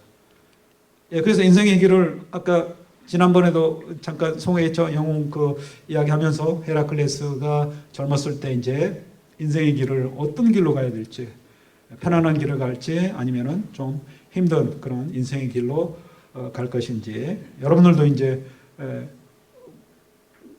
좀 양다리에 걸치고 싶은 생각이 저는 들어요. 그러니까 인생을 좀 더 즐기면서도 뭔가 또 의미 있는, 그게 이제 쉽지는 않죠. 보통의 이제 위인들은 정말 모든 걸 다 버리고, 인생의 편안한 모든 걸 버리고 진짜 자기 희생을 통해서 뭔가를 이루는 위인들이 많기 때문에, 또 보통의 사람들은 그런 일을 꿈꾸지도 않고 또는 꿈꿀 수도 없어요. 능력이 좀 부족해서. 대부분의 사람들은 이렇게 편하게 또는 편하게 사는 것도 사실 쉽지가 않죠. 그래서 인생은 사실 뭐 극단적으로 힘들거나 어렵거나 그런 건 아닙니다. 아무튼 의미 있는 삶이 어떤 건지 또 그냥 편안한 삶이 어떤 건지 이거 둘 다 쉽지는 않아요. 그래서 이 인생에 대해서 여러분들도 한번 잘 생각을 해보시라고 이 화면을 보여드렸습니다. 구체적으로 이제 명상록 이야기인데요. 한 30분 정도에 걸쳐서 소개를 하겠습니다. 이 책이 이제 여기에 보면은 그리스어로 되어 있어요. 뭐 메디테이션스 그래서 명상록 영어로는 이제 명상 생각인데 명상이 이제 저는 이제 명상을 떠올리면 이렇게 뭐죠? 그 참선하는 그런 쪽에 생각하는데 괜찮습니다. 일단 명상은 이제 숙고한다는 거죠. 자기 인생에 대해서 성찰하고 되돌아보고 어떻게 살아야 될지. 원래 제목은 to oneself 그런 뜻이에요. 그러니까 이것도 이제 아우렐리우스가 제목을 단 것도 아니고요. 일단 책에 나온 이것과 유사한 표현들이 있어요. 제가 이제 다섯 번째 마지막 쪽에 제가 책을 인용을 해놓은 부분이 있는데요. 명상 읽기. 그래서 첫 번째 부분 가로채가지고 10쪽에 있는 거기에 이제 그런 말들이 많이 나왔어요. 너 자신 속으로 은둔하라. 너 자신 속에서 행복을 찾아라. 등등 이런 너 자신이라는 작은 영역으로 숨어라. 이런 이야기가 나옵니다. 자신 속으로 물러나라. 거기에서 이제 이 제목이 비롯된 것 같아요. 그러니까 밖으로 향하지 말고 내 자신으로 이렇게 들어가라. 그렇다고 해서 나 혼자만 잘 먹고 잘 살아 나만 생각해라 그런 뜻은 아니고요. 그래서 여기에서 이제 보면 이 책이 12권으로 되어 있어요. 남아 있는데 이 책을 처음으로 썼을 때 이 책이 이제 내용에 앞서서 이 명상록이라는 책을 로마 황제가 라틴어나 이런 언어로 쓰지 않고 그 당시에 이제 공통 그리스어인 코인에 여기 이제 보시면 지도에 이탈리아 남부 이게 이제 그리스 식민지가 있던 곳이고요. 그리스 본토는 말할 것 없이 그리스어겠죠. 소아시아, 흑해 연안, 그다음에 이쪽에 팔레스타인 지역, 그다음에 나일강 델타, 또 북아프리카 이쪽이 이제 그리스어가 쓰였던 곳이에요. 그리고 특별히 이제 진하게 된 부분이 이제 바로 더 많이 이 언어가 쓰였던 그리스어가 곳이고요. 그래서 이 당대 이제 지중해의 공통 언어라고 볼 수가 있어요. 그래서 그걸 이제 영어의 커먼이라는 뜻으로 또 그리스어가 있는데요. 그게 코이네라는 뜻입니다. 여기 이제 명상록에 지명입니다. 그러니까 명상록을 쓰면서 이 황제가 이 지역의 지명을 들면서 황제가 이쪽 이민족들 북방의 이민족들과 이렇게 전쟁을 벌이면서 병영에 쓴 일기로 알려져 있습니다. 그 지역이 이제 이런 지역이고요. 파노니아라고 하는 또 로마의 속주 그러니까 외곽 지역의 또 지역인데요. 국경지대에서 이민족과 이렇게 싸우면서 기록한 기록물로. 그리고 예전에는 책으로 바로 나오지 않았기 때문에 몇백 년 뒤에 이제 이 책에 대한 언급이 나옵니다. 최초의 언급이 바로 이제 10세기, 그러니까 이 아레타스라고 하는 주교인데요. 이 사람이 이제 고대로부터 책을 많이 수집을 했어요. 그리고 예전에는 책을 인쇄본이 나오기 전에는 다 손글씨로 썼어요. 이렇게. 그래서 편지에다가 이렇게 이제 씁니다. 지인한테 마르쿠스 황제 책을 발견했는데 너무 오래돼가지고 막 파손될 지경이다. 그거 내가 일일이 베껴가지고 후세에다가 또 이렇게 제대로 된 책 형태로 이제 전할 수 있게 되었다. 그런 편지를 씁니다. 그 다음에 이제 근세에 와가지고 인쇄술이 발명이 되고 1400년대 중반부터 이제 구텐베르크 인쇄술 발명으로 책들이 이제 활자화돼가지고 인쇄로 손글씨가 아니라 이제 기계적으로 이렇게 대량 생산이 됐죠. 그때 이제 이 독일의 고전학자인 슐린더라는 사람이 슐란더가 이제 바로 쉴이라는 말이 그 쉴이라는 말이 앞에가 독일 말로 하면 홀츠예요. 나무란 뜻이고, 안더가 이제 그리스 말인데요. 만이란 뜻이에요. 그래서 홀츠만, 나무 인간 그런 뜻입니다. 나무, 홀츠만. 예, 여기 이제 그 라틴어로 또 번역을 해가지고 싫고요. 원래 원문은 여기 그리스어로 되어 있습니다. 현대 이제 그리스어로 쓰고 여기 보면 파라투 파푸 웨론 보칼로 에토스 가이 아오르게통. 그래서 이제 첫 번째 일권에서는 자기한테 영향을 준 사람, 할아버지, 할머니, 어머니, 아버지. 그래서 조상으로부터 얻은 그런 훌륭한 덕목들 있잖아요. 할아버지한테 어떤 덕목을 배웠다. 이렇게. 그래서 맨 첫 구절이 이제 그럽니다. 할아버지 베루스한테는 뭔가 좀 그 칼로 에토스 그래서 좋은 품성을 그리고 오르게톤 이렇게 쉽게 화를 내지 않는 그런 품성을 배웠다고 이야기를 합니다. 그래서 쭉 이제 아버지 뭐 어머니 쭉 이야기가 나옵니다. 예, 이게 이제 명상록 자료를 여러 가지가 명상록이 워낙 인기가 있어가지고 뭐 수십 종의 우리말에도 번역이 되고 또 영어권에서도 마찬가지로 제가 이제 이 책을 오늘 그 소개를 할 책 중에 하나가 이제 바로 천병희 선생님 번역한 어느 황제의 일기라는 부제가 달린 명상록이고요. 그다음에 두 번째 책은 제가 가져오지는 않았는데요. 이게 이제 그리스어를 그대로 그 제목으로 달아놨어요. 그러니까 보통 이제 명상록이라고 이렇게 서구 그 영역이라든지 이런 서구 언어의 표현들을 썼는데 이분은 이제 자기 자신에게 이르는 것들. 아까 자기 자신 속으로 돌아가라고 그 책에 많은 그런 표현이 나온다고 그랬죠. 그걸 이제 책 제목으로 썼습니다. 그리고 이제 세 번째 책이 제가 또 얼마 전에 추천을 한 책인데요. 이 책이 이제 보면 제 이름으로 뭐 추천하는 책이라고. 이 책이 이제 명상록 수업이라고 하는 책인데 이거는 이제 이 책이 워낙에 어려우니까 그러니까 어려운 부분이 들어 있으니까 스토아 철학의 내용도 설명을 하고 이 책에 이제 좀 더 그 심도 있는 그런 책입니다. 그래서 이 책은 좀 약간 이제 철학적인 전공자들이 좀 읽고 또 여러분들도 충분히 이제 그 명상록 이 그 황제의 그 번역물 이 책을 직접 읽고 또 좀 더 깊게 알고 싶으신 분들은 또 이 책을 나온 지 며칠 안 됐습니다. 제가 출판사에서 어젠가 그저께인가 받은 책이에요.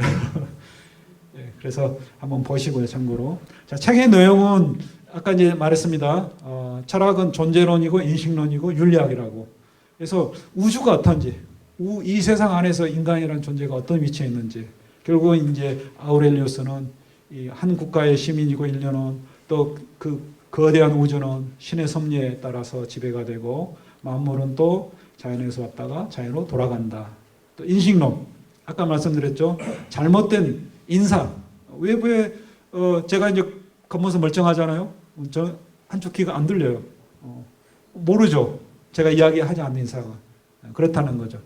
첫 번째 이렇게 처음 봤을 때 내가 시각적으로 받는 인사, 또 목소리도 마찬가지고 냄새도 마찬가지고 향이 좋은데 이게 독극물일 수도 있잖아요. 그런 것들을 다 이제 깨닫는 게 바로 인간의 이성이라는 거죠. 그래서 그릇되는 인상, 첫 번째 이상이죠. 첫 인상이 꼭 맞는 건 아니잖아요. 그렇기 때문에 그걸 잘 검토를 해야 한다는 거죠. 그리고 내 자신과 또 남에 대해서 제대로 그렇게 판단을 해야 할 줄 안다. 그 다음에 이제 철학은 기본적으로 실천 철학, 어떻게 살아야 가는지 삶의 기술이에요. 윤리학이에요.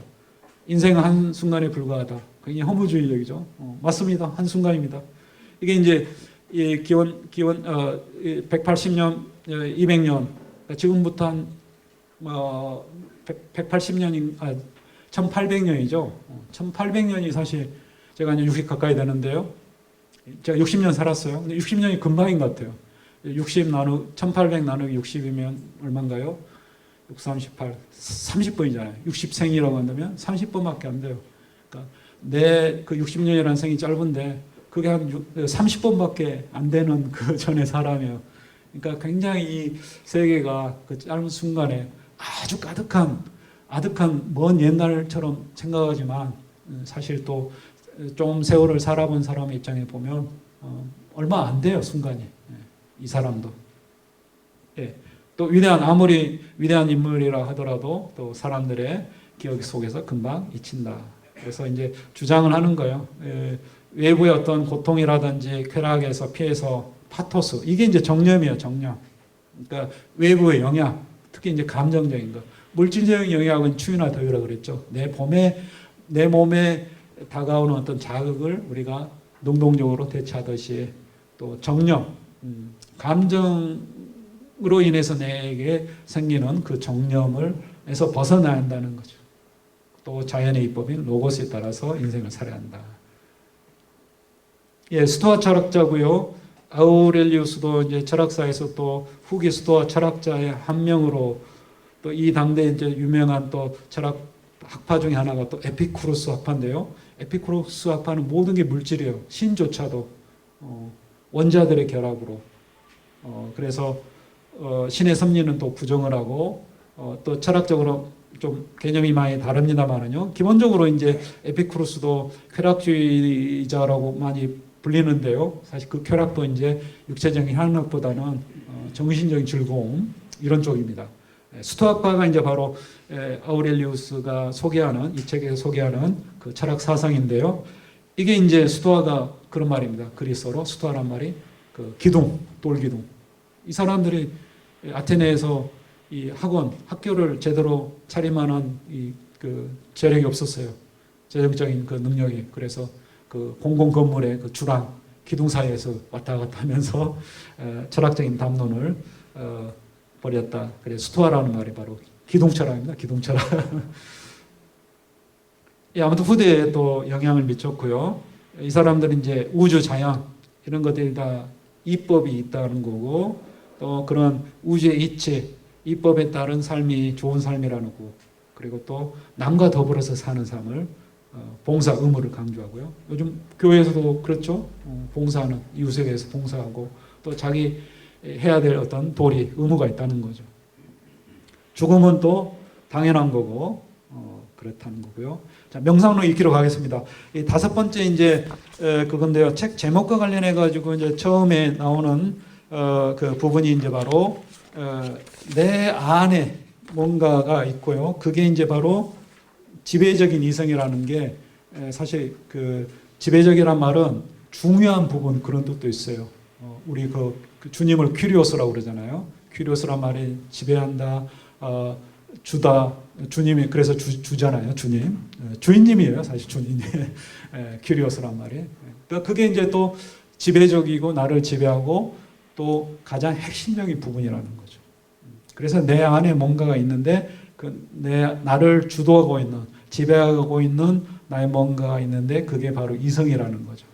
그게 또 나를 확고하게 지켜줄 수 있는 성체와도 같다는 거, 성과도 같다는 거죠. 성체. 그래서 그 비유를 이제 합니다. 이게 이제 2.6은 2권의 6장이라는 그런 뜻입니다.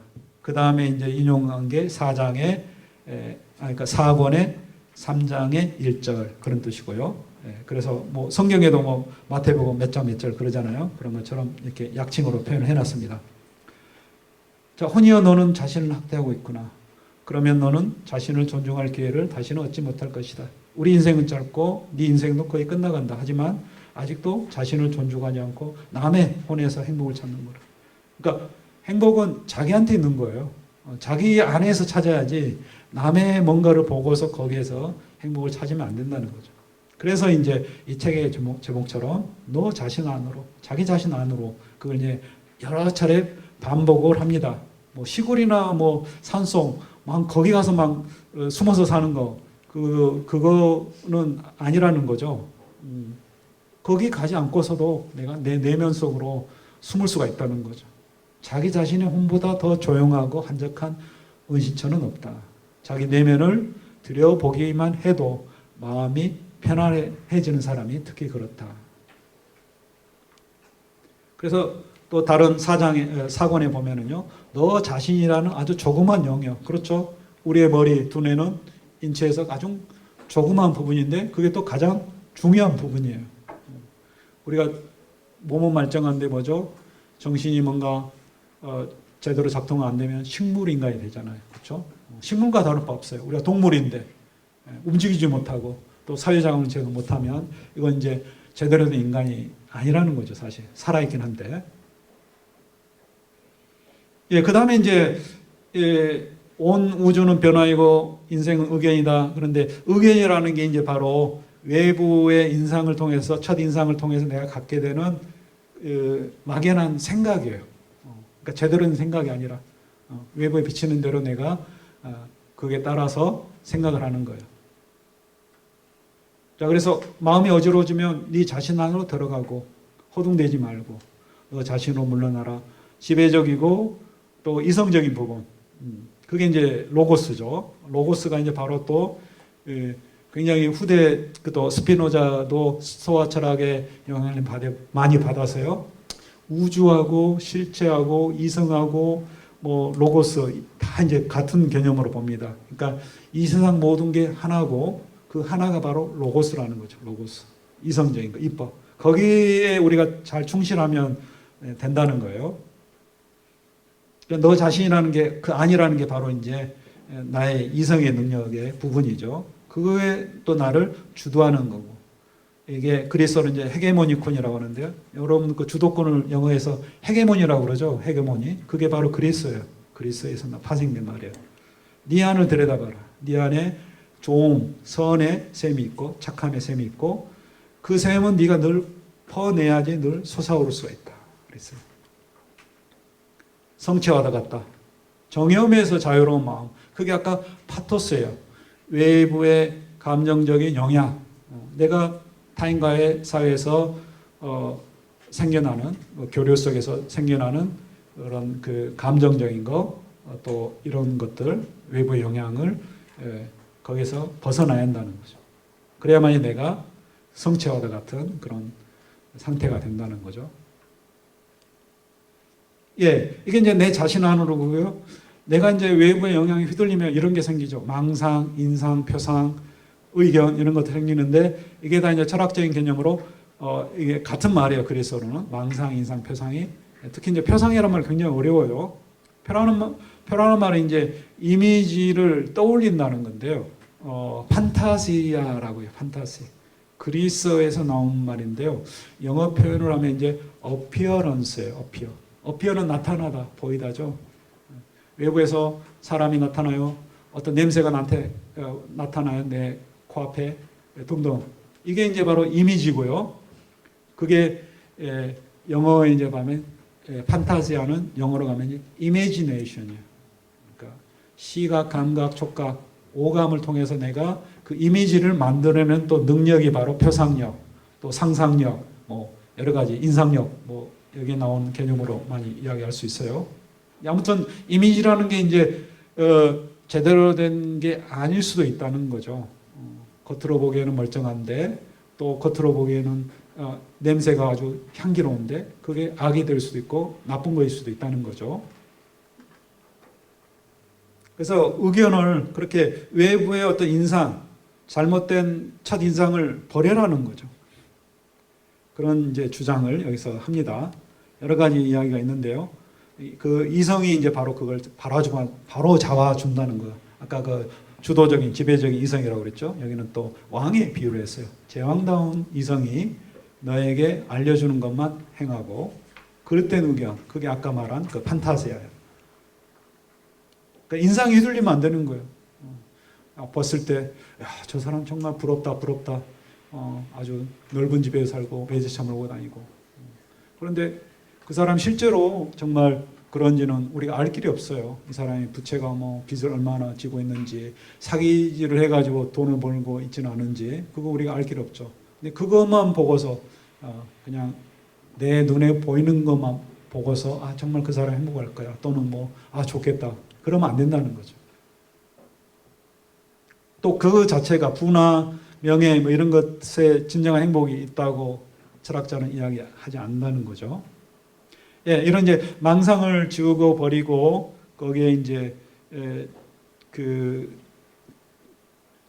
지배를 당하면 안 된다 이렇게 쭉 이야기를 합니다. 그게 이제 표상이라고 이야기할 수도 있고요. 그걸 이제 검증이 돼야 한다는 거죠. 그 인상을 그대로 받아들인 게 아니라. 우리 추위, 더위, 아까 그것도 인상이라고 볼 수가 있어요. 내 몸에 일어나는 변화잖아요. 그걸 내가 제대로 능동적으로 이제 숙고를 해서 그거에서 벗어나야 한다는 거죠. 추위와 더위. 그런 것처럼 외부의 그 감정, 영향, 그런 나의, 그러니까 추위와 더위는 이제 물리적인 영향이잖아요. 나에 대한 정서적인 영향, 마음의 영향, 내 마음이 외부에서 받는 영향이 있는데 그거에서 제대로 우리가 벗어나는 법을 배워야 한다는 거죠. 몸이 아프거나 또 외부에서 추위나 더위를 느끼면 내가 벗어나려고 노력하는 것처럼, 그 신체의 변화에 능동적으로 대처하는 것처럼 내 마음의 변화도 좋은 쪽으로 변화되도록 능동적으로 대처를 해야 한다는 거죠. 그 능력이 첫인상 이거에 대해서도 딴 사람한테 너한테 좋지 않은 소문이 있더라. 너 뭐 정말 그러냐? 그 말뿐이라는 거죠. 그 말이 휘둘리면 안 된다는 거죠. 그게 이제 판타지예요, 판타지. 그런 인상이 휘둘리면 이제 괜히 내가 나쁜 사람인 것 같고, 외부가 그렇잖아요. 내가 그 사람이 전하는 소문대로 그런 사람이 아니라면 굳이 신경 쓸 필요가 없어요. 그렇죠? 그냥 들리는 이야기잖아요. 난 실제로는 안 그러는데. 근데 뭐 그거 가지고 막 거기에 연연해 가지고 내가 괴로워할 필요는 없다는 거죠. 그래서 지배적인 이성이 이제 바로 판타지아, 상상, 망상, 허상이라고 말할 수도 있고요. 또 철학적으로는 표상이라고 하는데요. 하여튼 첫 인상이에요. 그런 것들을 제대로 거기에 휘둘리지 말고 그보다 더 높은 단계의 인간의 인식 능력인 이성을 내 주인으로 삼아라는 거죠. 그러면 이제 안전한 뱃사람이 선원이 배를 타고 풍랑이 있는 바다에서 항구로 돌아오는 그런 평온한 상태가 된다는 거죠. 감정이 휘둘리면 바다 한가운데 떠 있는 거와 똑같아요. 풍랑 속에. 근데 그 상태로 두지 말고 안전한 항구로 이렇게 들어서게 만드는 그 힘이 바로 나의 이성의 힘이라는 거죠. 그래서 이제 지배적인 이성을 쭉 이야기를 합니다. 개념. 지배적인 나의 주도적인 거. 신성이에요. 신성. 그래서 네가 이성을 존중한다면 열흘도 못 가 너를 신으로 받을 것이다. 그게 이제 바로 나의 혼의 영혼, 마음을 주도적으로 다스리고 있는 부분이라는 거죠. 근데 대부분의 사람들은 이걸 이제 잘 생각을 안 하고 있는 거죠. 무시하고 소홀히 하고. 스피노자 이제 존재론이죠. 우주가 곧 신이고, 스피노자의 영향을 준 스토아 철학이고, 또 스토아 철학의 내용을 전달하는 게 이 황제의 그 책의 명상록에 담긴 이야기입니다. 비슷한 이야기를 합니다. 우주가 곧 신이고, 하나의 실체고, 법이고, 이성이고, 진리고, 자연이고, 이런 이제 좀 개념을 좀 틀을 가지고 여러분이 이 명상록의 책을 읽으시면 잘 이해가 됩니다. 명상록은 아까 말씀드린 것처럼 두서없이 그냥 막 다 섞어놨어요, 이야기들을. 그래서 존재론, 인식론, 그 다음에 윤리학 이 세 개로 딱 구분해서 보면 약간 좀 틀이 잡히실 거예요. 그러니까 이 세상을 어떻게 보는지, 또 이 세상을 내가 어떻게 이 인식을 제대로 할 수 있는지, 그리고 그 올바른 인식에 따라서 내가 또 이 세상을 어떻게 살아야 하는지, 이 이야기예요. 이게 이제 존재론이죠. 이 세계관이에요. 이 세상을 어떻게 보는지 우주에 관한 이야기입니다. 자연에 따라 사는 사람, 우주를 하나의 실체, 혼을 가진 생명체다. 우주는 살아있는 생명체와 같아요. 이 세상이. 그래서 또 인간을 또 소우주라고 예전에는 많이 이야기했어요. 그러니까 거대한 우주가 있고 우리가 보는 우리를 둘러싸고 있는 자연, 우주 공간이 바로 큰 우주고, 그 다음에 인간은 우주의 축소본이라는 거죠. 그래서 우주에도 이법이 있고 이성이 있는 것처럼 인간한테도 이법이 있고 이성이 있다는 거죠. 그래서 하나의 우주, 하나의 신, 실체 이야기를 합니다. 그리고 신을 이야기합니다. 신들은 존재하고 신의 존재를 긍정을 하죠. 신들은 또 인간이 어떻게 사는지 관심이 있고, 그리고 인간에게 악에 빠지지 않을 능력을 주었어요. 아까 그게 바로 지배적인 이성이죠. 삶과 죽음, 명성과 불명예, 이게 이제 삶은 좋은 거고 죽음은 나쁜 거고, 명생은 좋은 거고 보통 불명예는 나쁜 거고 또 고통은 나쁜 거고 쾌락은 좋은 거고 부는 좋은 거고 선이고 가난은 악이고 이렇게 이제 선악의 구분이 이렇게 돼 있죠. 근데 이 모든 것은 이제 좋은 착한 사람에게도 악한 사람에게 똑같이 주어진다는 거죠. 이거 자체는 사실 어떻게 보면 선도 아니고 악도 아니라는 거죠. 그래서 이거 내가 어떻게 그걸 대하느냐죠. 그 부가 지나치면 더 탐욕이 늘어나죠. 그러니까 여기 이제 바로 뒤에 나옵니다. 조금만 가지고도 그걸 만족할 줄 아는 사람이 철학자들은 고대부터 가장 최고의 부자라고 이야기를 합니다. 아무리 많이 가졌어도 부에 대한 그 욕구가 끊임없는 사람은 이거 결국 가난한 사람이에요. 그렇죠? 자기한테 부가 없다는 거잖아요. 근데 나는 뭐 몇천만 원밖에 안 되는데 이걸로 만족해. 그러면 난 다 가졌잖아요. 이 부자예요, 부자. 이 사람은. 그걸 이제 깨달아야 한다는 거죠. 철학을 통해서. 자기 안의 신성, 신과 같은 면모를 가까이 하면서 그걸 진심으로 섬기면 그것으로 충분하다. 이 점을 깨닫지 못한 사람처럼 불쌍한 존재는 없다는 거죠. 반대로 그걸 깨달으며 내 안의 신성을 가까이 하고 진심으로 섬기면 그게 가장 행복한 사람이라는 거죠. 그 신성을, 내 안의 신성을 신과 같은 면모로 섬긴다는 것은 결국 이제 정령, 외부의 정신적 영향이나 허영 이런 것에 오염되지 않게 자기 자신을 지키는 걸 말한다는 거죠. 내 안의 신성과 긴밀하게 교류를 하고 파토스, 정염이라고 하기도 하고 정염이라고 하기도 하고요. 정염은 이제 격렬한 어떤 그 격정, 감정과 같은 거죠. 거기서도 벗어나야 한다는 거죠. 그 다음에 내 안에 신이 수호자가 너를 지켜줄 수 있는 수호자가 되게 하라. 그 다음에 또 평생 동안 이성적이고 공동체적인 나 혼자만 사는 게 아니라는 거죠. 그 더불어 사는 이 사회 공간에서도 뭔가 의미 있는 일을 할 수 있는 사람이 되어야 한다. 이렇게 이야기를 합니다.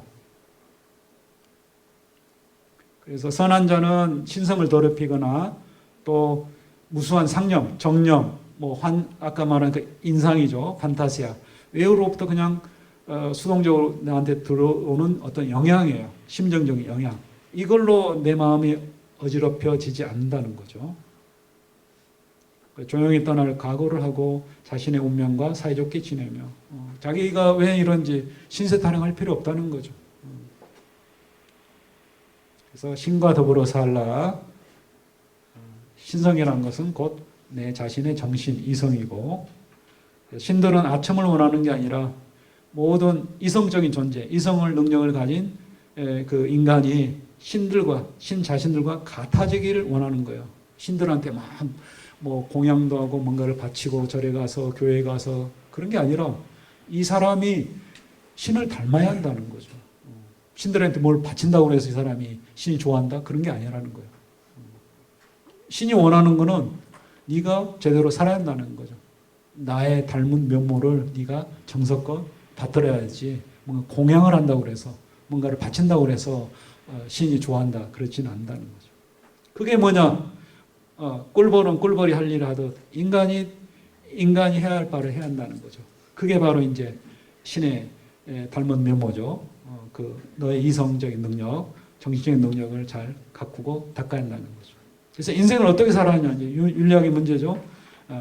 첫인상, 나에게 수동적으로 내가 받는 그 영향을 거기서 벗어나고 또 죽음이라는 것도 결국은 이제 자연스러운 그 과정이라는 거죠, 자연에.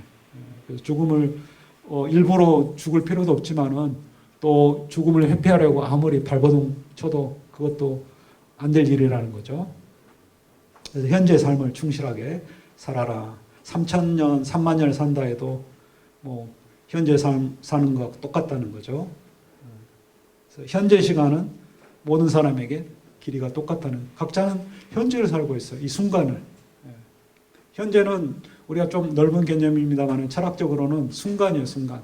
과거와 미래를 구분하는 점과 같은 그 순간이에요, 순간. 그래서 철학자 아리스토텔레스는 현재는 뭐냐? 과거의 끝이자 미래의 시작이라고 이렇게 이야기를 합니다. 그러니까 그 길이가 없어요. 길이가. 순간이에요. 순간. 아무튼 짧은 순간을 살고 있다. 우리는 하루살이다. 그래서 이 짧은 시간에 이제 이성에 따라서 자연에 따라 살고 즐거운 마음으로 떠나라. 자, 올리브 나무가 다 있고 떨어지면 대지를 찬미하면서 자기 자신을 길러준 나무에 감사하듯이 우리도 그렇게 인생을 이제 떠나야 한다는 거죠. 사흘 산 아이나 세 세대를 사는 90세 노인이나 똑같다는 거죠. 무한 시간에서는 의미가 없어요. 무한의 시간에서는 3년이든 사흘이든 100년이든 차이가 없다는 거죠. 죽음에 대해서 이제 그렇게 이야기하고, 짧은 삶이라는 건 모든 자연 생명체에 똑같은 거고, 너는 잠시 뒤에 눈을 감을 것이다. 너의 관을 운반했던 사람을 위해서 또 그 사람을 위해서 또 다른 사람이 슬퍼한다는 거죠. 금방이라는 거죠. 자, 행복의 길은 어디 있냐? 착한 자가 되라는 거죠. 인생이 짧으니까. 그게 나한테 이런 일이 일어나다니 나 정말 불행해. 그런 게 아니라 나는 이런 일을 당했는데도 망가지지 않고 또 앞으로 미래에 어떤 고통에 대한 두려움도 없다. 그러니까 뭐예요? 나는 정말 행복한 사람이라는 거죠. 그러니까 불행에 대한 태도를 우리가 얼마든지 긍정적으로 바꿀 수가 있다는 거예요. 두 번 제가 해놨네요.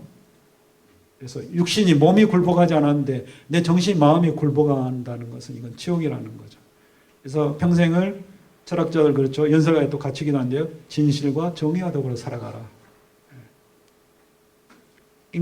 살아가는 데 필요한 것은 아주 조금이다. 자유롭고 겸손하고 또 더불어 살고 공동체적이고 신에게 또 순종하는 존재가 되어라. 남은 인생을 네 본성이 이성이죠. 자연이기도 하고 입법이기도 하고 그것이 원하는 대로 사는 것으로 만족하라. 없는 것 때문에 노예처럼 비굴하게 애태우지 말고 내가 가지고 있는 거 얼마든지 많죠.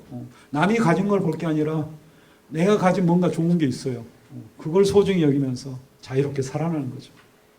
그래서 철학자는 이제 그런 내면의 가치를 강조를 하면서 죽음에 대한 그 두려움을 없애고, 그래서 고대 그리스 철학자 데모크리토스는 또 그렇게 이야기합니다. 마음의 병은 철학자가 치유를 해줘요. 육체, 신체의 병은 의사가 치료를 해주지만, 그래서 이제 철학을 하는 이유가 이제 바로 그겁니다. 여러분이 이제 좀 어렴풋이 또 느끼고 있는 거, 또 뭔가 감이 있는 그런 것들을 철학자들은 또 구체적으로 또 책을 통해서, 이런저런 책을 통해서 인생을 어떻게 살아야 되는지를 이야기를 해줍니다. 예, 오늘 이상 마치겠고요. 다음 시간에 이제 마지막 시간인데요. 단테 신곡은 또 문학이면서도 철학이기도 합니다. 예, 굉장히 또 멋진 작품인데요. 그 이야기를 또 다음 시간에 이어가도록 하겠습니다. 오늘 이상 마치겠습니다. 감사합니다.